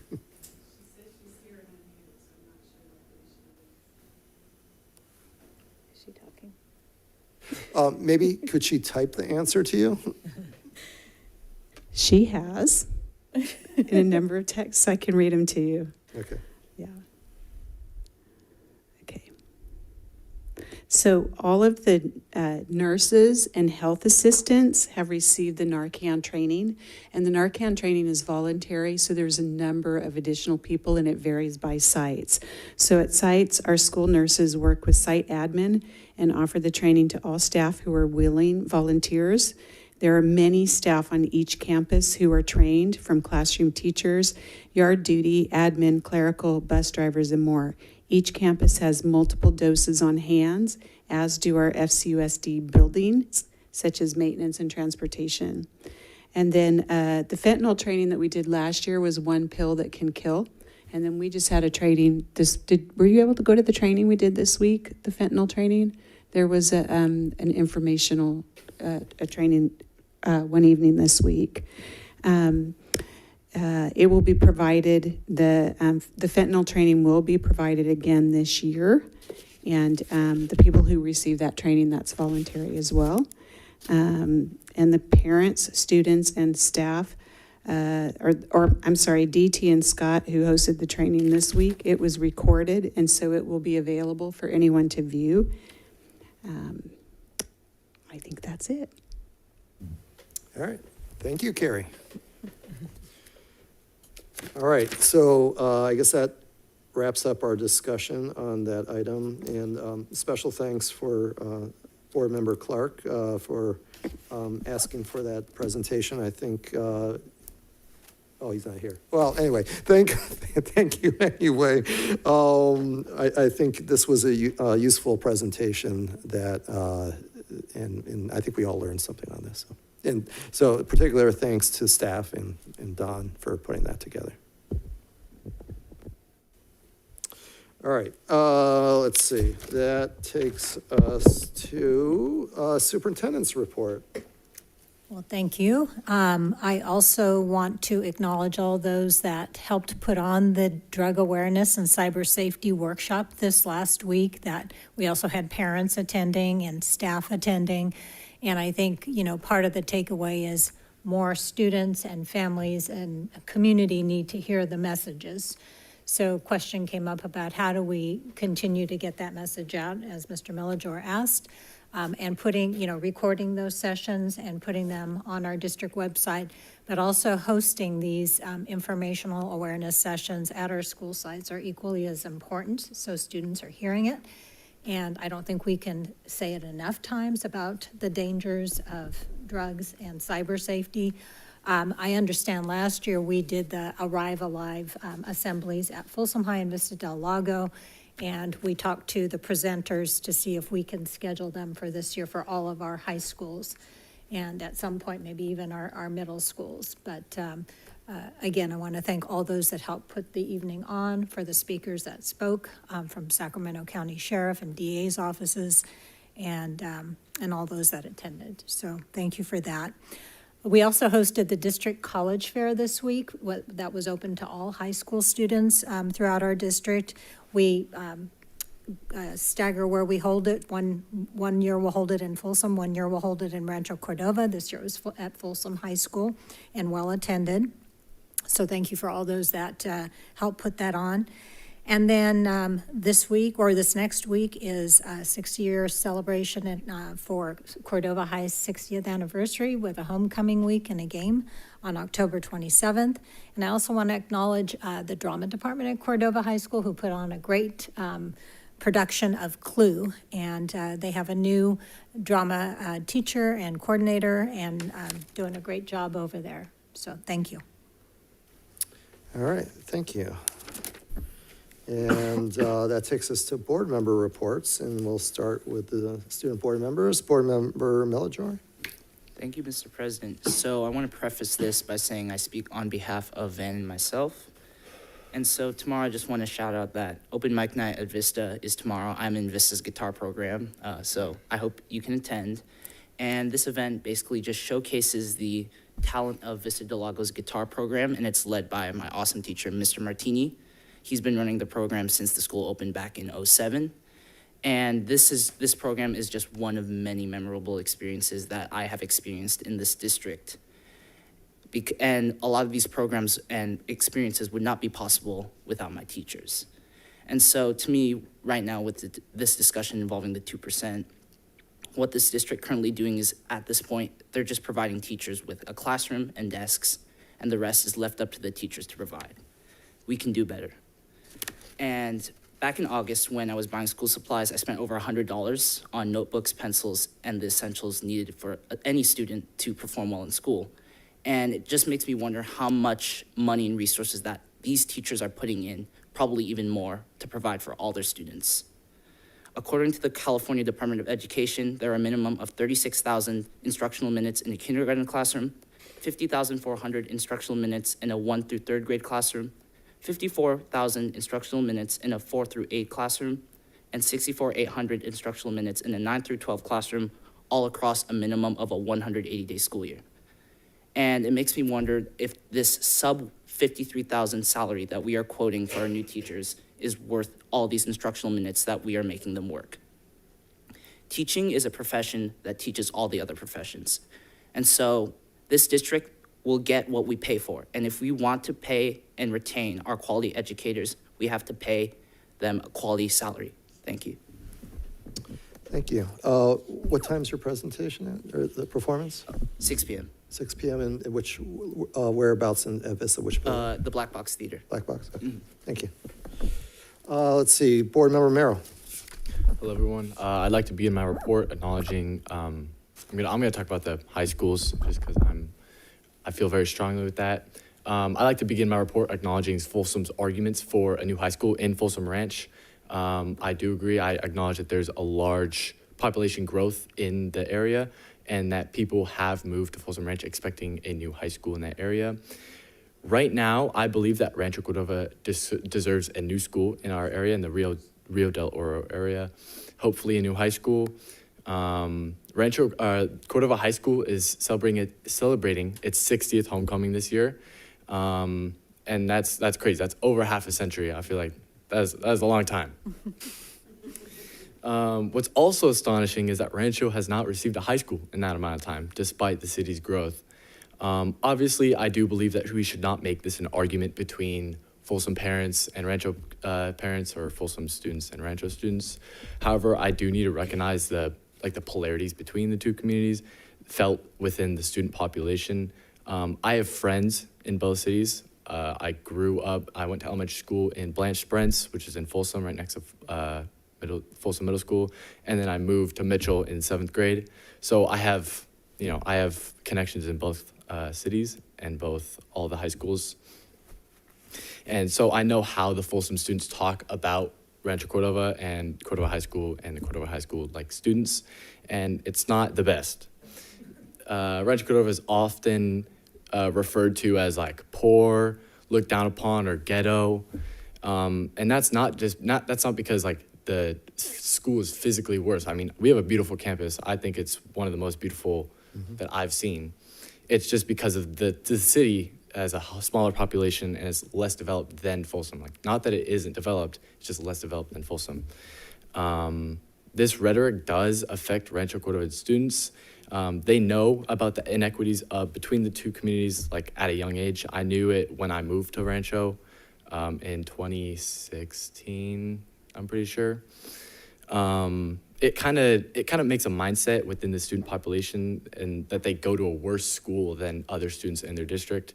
I'm going to Cordova High School, it's the bottom of the three. It kind of breeds that negative mindset in students, especially young students who go to Mitchell Middle School, Mills Middle School, or even the elementary schools. Putting money into the Rio del Oro area, whether that be a high school or an elementary school, is essential in bettering my community and the reputation that my community has within the district and the area. It will also show Cordova residents that the money that they put into the district is paying off in their own area and not being dumped into somewhere else that is already thriving and does not need as much attention as their own community. I still strongly believe that a high school is deserved in Rio del Oro, but I do acknowledge Folsom's side of the argument, and I'm not going to personally make a final mental decision until more information about Folsom Ranch's needs for a high school comes out. So I'd like to further the discussion in the later board meetings. I feel like this is a good topic to be spending time on instead of the calendar, That took a while. One last thing, you can catch me at Cordova's homecoming game, which is a whiteout, tomorrow against Natomas. Go Lancers. Thank you. Thank you. Excuse me. Let's see, Board Member Lofthouse. I have no report this evening. Okay. Board Member Clark. Thank you, Mr. President. And I share the same sentiment with Board Member Melajor and Merrill on everything that you guys have mentioned, especially the high school in Rancho Cordova, and of course our teachers. The past 2 days or 3 days have been kind of rough. And I have to share the story. I travel a lot, and I usually sit in the airport and I see people running to their gate, and I always thought to myself, nah, that'll never be me. Last night it was me, and along with 4 of my colleagues, we were running through the airport trying to make it back home. But to say that, we actually had an opportunity to visit a couple of HBCUs, one, to do some recruiting. Our goal is to, one, diversify our employment base, especially schools in Rancho Cordova, and try to find teachers of color. And we found a couple of good ones. But the thing is, and I thought about it as I couldn't sleep last night, we were saying that we're a great district and we need to recruit and retain. And I'm going to leave this really short. Yeah, we need to retain. And that word retain is just, getting to me. We need to take care of business here at home with our teachers. We need to make sure that we keep our good teachers. And yes, bring those teachers of color in. My only hope is that when we go back, we start some serious talks and we build upon the good relationship we have, and we need to trust each other and work together. And I'm just going to leave it at that because I'm running on fumes and I'll probably fall asleep on the dais in a minute. So that's it for me.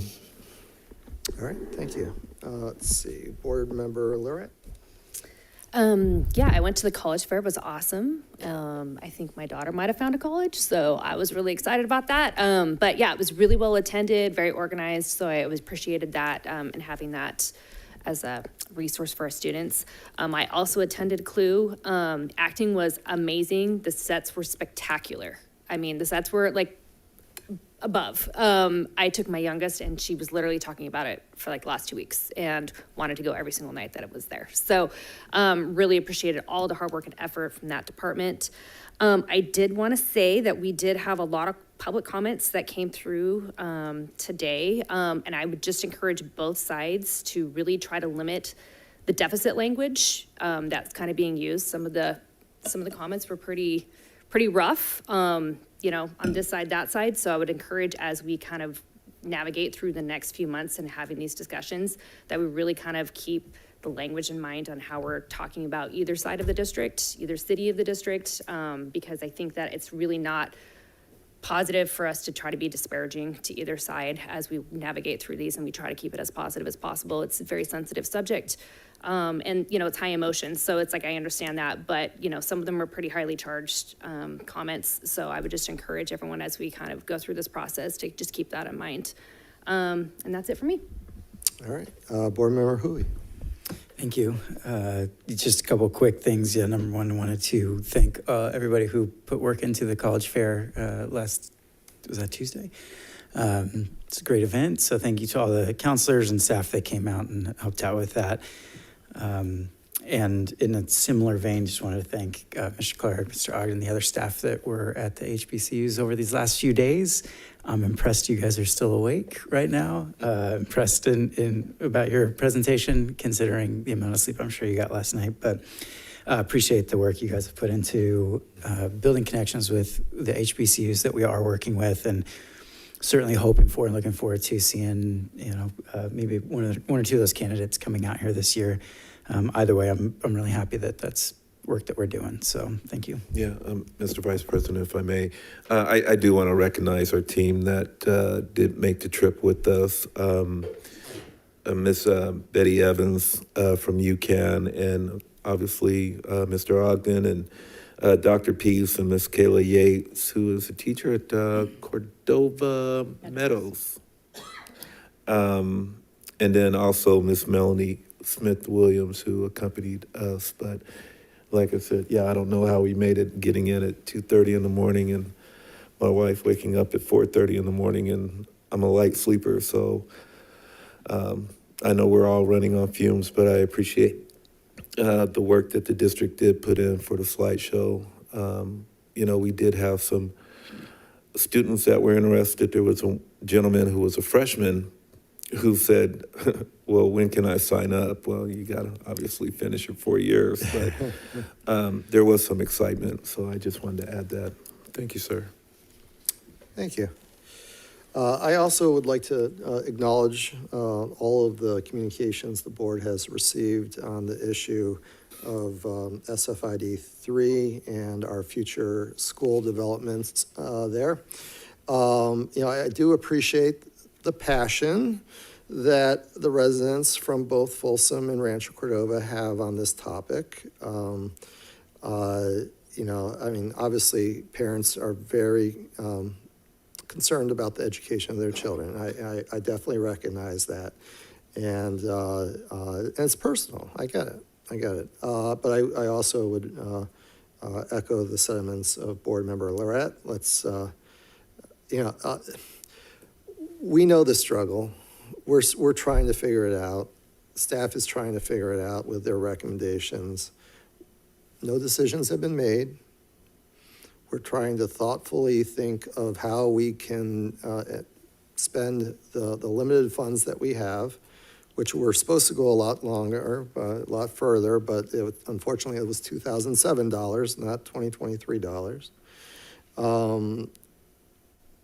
I just want both communities to know we hear you, and we're doing our best to figure out a solution that I don't know if, this is one of those situations, I don't know if we'll ever have a solution that everybody will be happy about, but, I often like to say, maybe if everybody's not happy, then maybe that's the solution you go with, but the bottom line is we're trying to figure this out. We appreciate your input, but we are one district. We're not two cities, we're one district. And we need to just remember that. We are Folsom Cordova Unified School District. But I continue to encourage your involvement, your input. And if anybody has any outside of the box ideas, I think we welcome them. I love outside of the box ideas. And there are some that, I'm sure there's many that we haven't even thought of. I heard actually one outside the box idea from a resident earlier today that no one had raised. And so I appreciate that. So keep it up, and we'll get through this. And I think when's the next facility meeting? January? We're looking at January, yes. Okay, so more to come. I also want to echo the superintendent's comments on the drug informational session that we had in this room earlier this week, and the cyber safety. I really, both of those presentations were wonderful. And I actually, you could spend 2 or 3 hours on each topic, each subject, rather than put them together. But we put them together. And one of the things that I often wonder is when we have those types of presentations, actually it was a decent turnout. Obviously you always hope for more. I'd love to fill up Cordova's auditorium or Folsom's auditorium with every single seat filled with parents, because it's that important, these discussions regarding issues related to drugs and issues related to cybersecurity. But everybody's busy. I mean, I get that. We did record it. Is that going to be shared with the public, the recording? You'll be sharing tomorrow, okay. So that's something that I would encourage the public to watch from home if you have the opportunity. But I also wonder, and I know it's a lot to ask because there's so much going on at the school level, but could we have school-wide presentations or class-level presentations if the school is too big, or assemblies where we have the exact same speakers that spoke go to Cordova High, go to Folsom High, to go to Vista Del Lago, and provide the exact same presentation to a school-wide assembly or a class-wide assembly. Will it get through to every student? No. But could it get through to enough students that we could save a life or multiple lives? Yes. And I think that's worth spending a couple of hours the first week of school while we're doing the getting to know you type thing. Why not have a school-wide assembly the first week of school on these important topics? Something, obviously for, not the board level to make that call, but I would probably encourage staff to at least think about maybe some opportunity like that. And that's all I got for tonight. So thank you all very much. And then that takes us to advanced planning. Let's see, the next board meeting is on November 2nd, 2023. You have the 12-month calendar there for your reference. And then that takes us to suggested future agenda items. Does anybody have any suggestions to add to the list? Board President? Yes. I don't know if maybe earlier tonight we had agreed on this, but we had talked earlier about looking at the calendar policy again. So I just wanted to make sure that it's something that gets on the future agenda item if my colleagues are all in favor of that. I concur. Yeah. All right. That sounds unanimous. Okay. Anybody else? All right. And we took care of all of our closed session items in the first closed session, so there is no need to recess back to closed session. So that takes us to adjournment. And unless there's any objections, we will adjourn by unanimous consent. Hearing no objections, we're adjourned.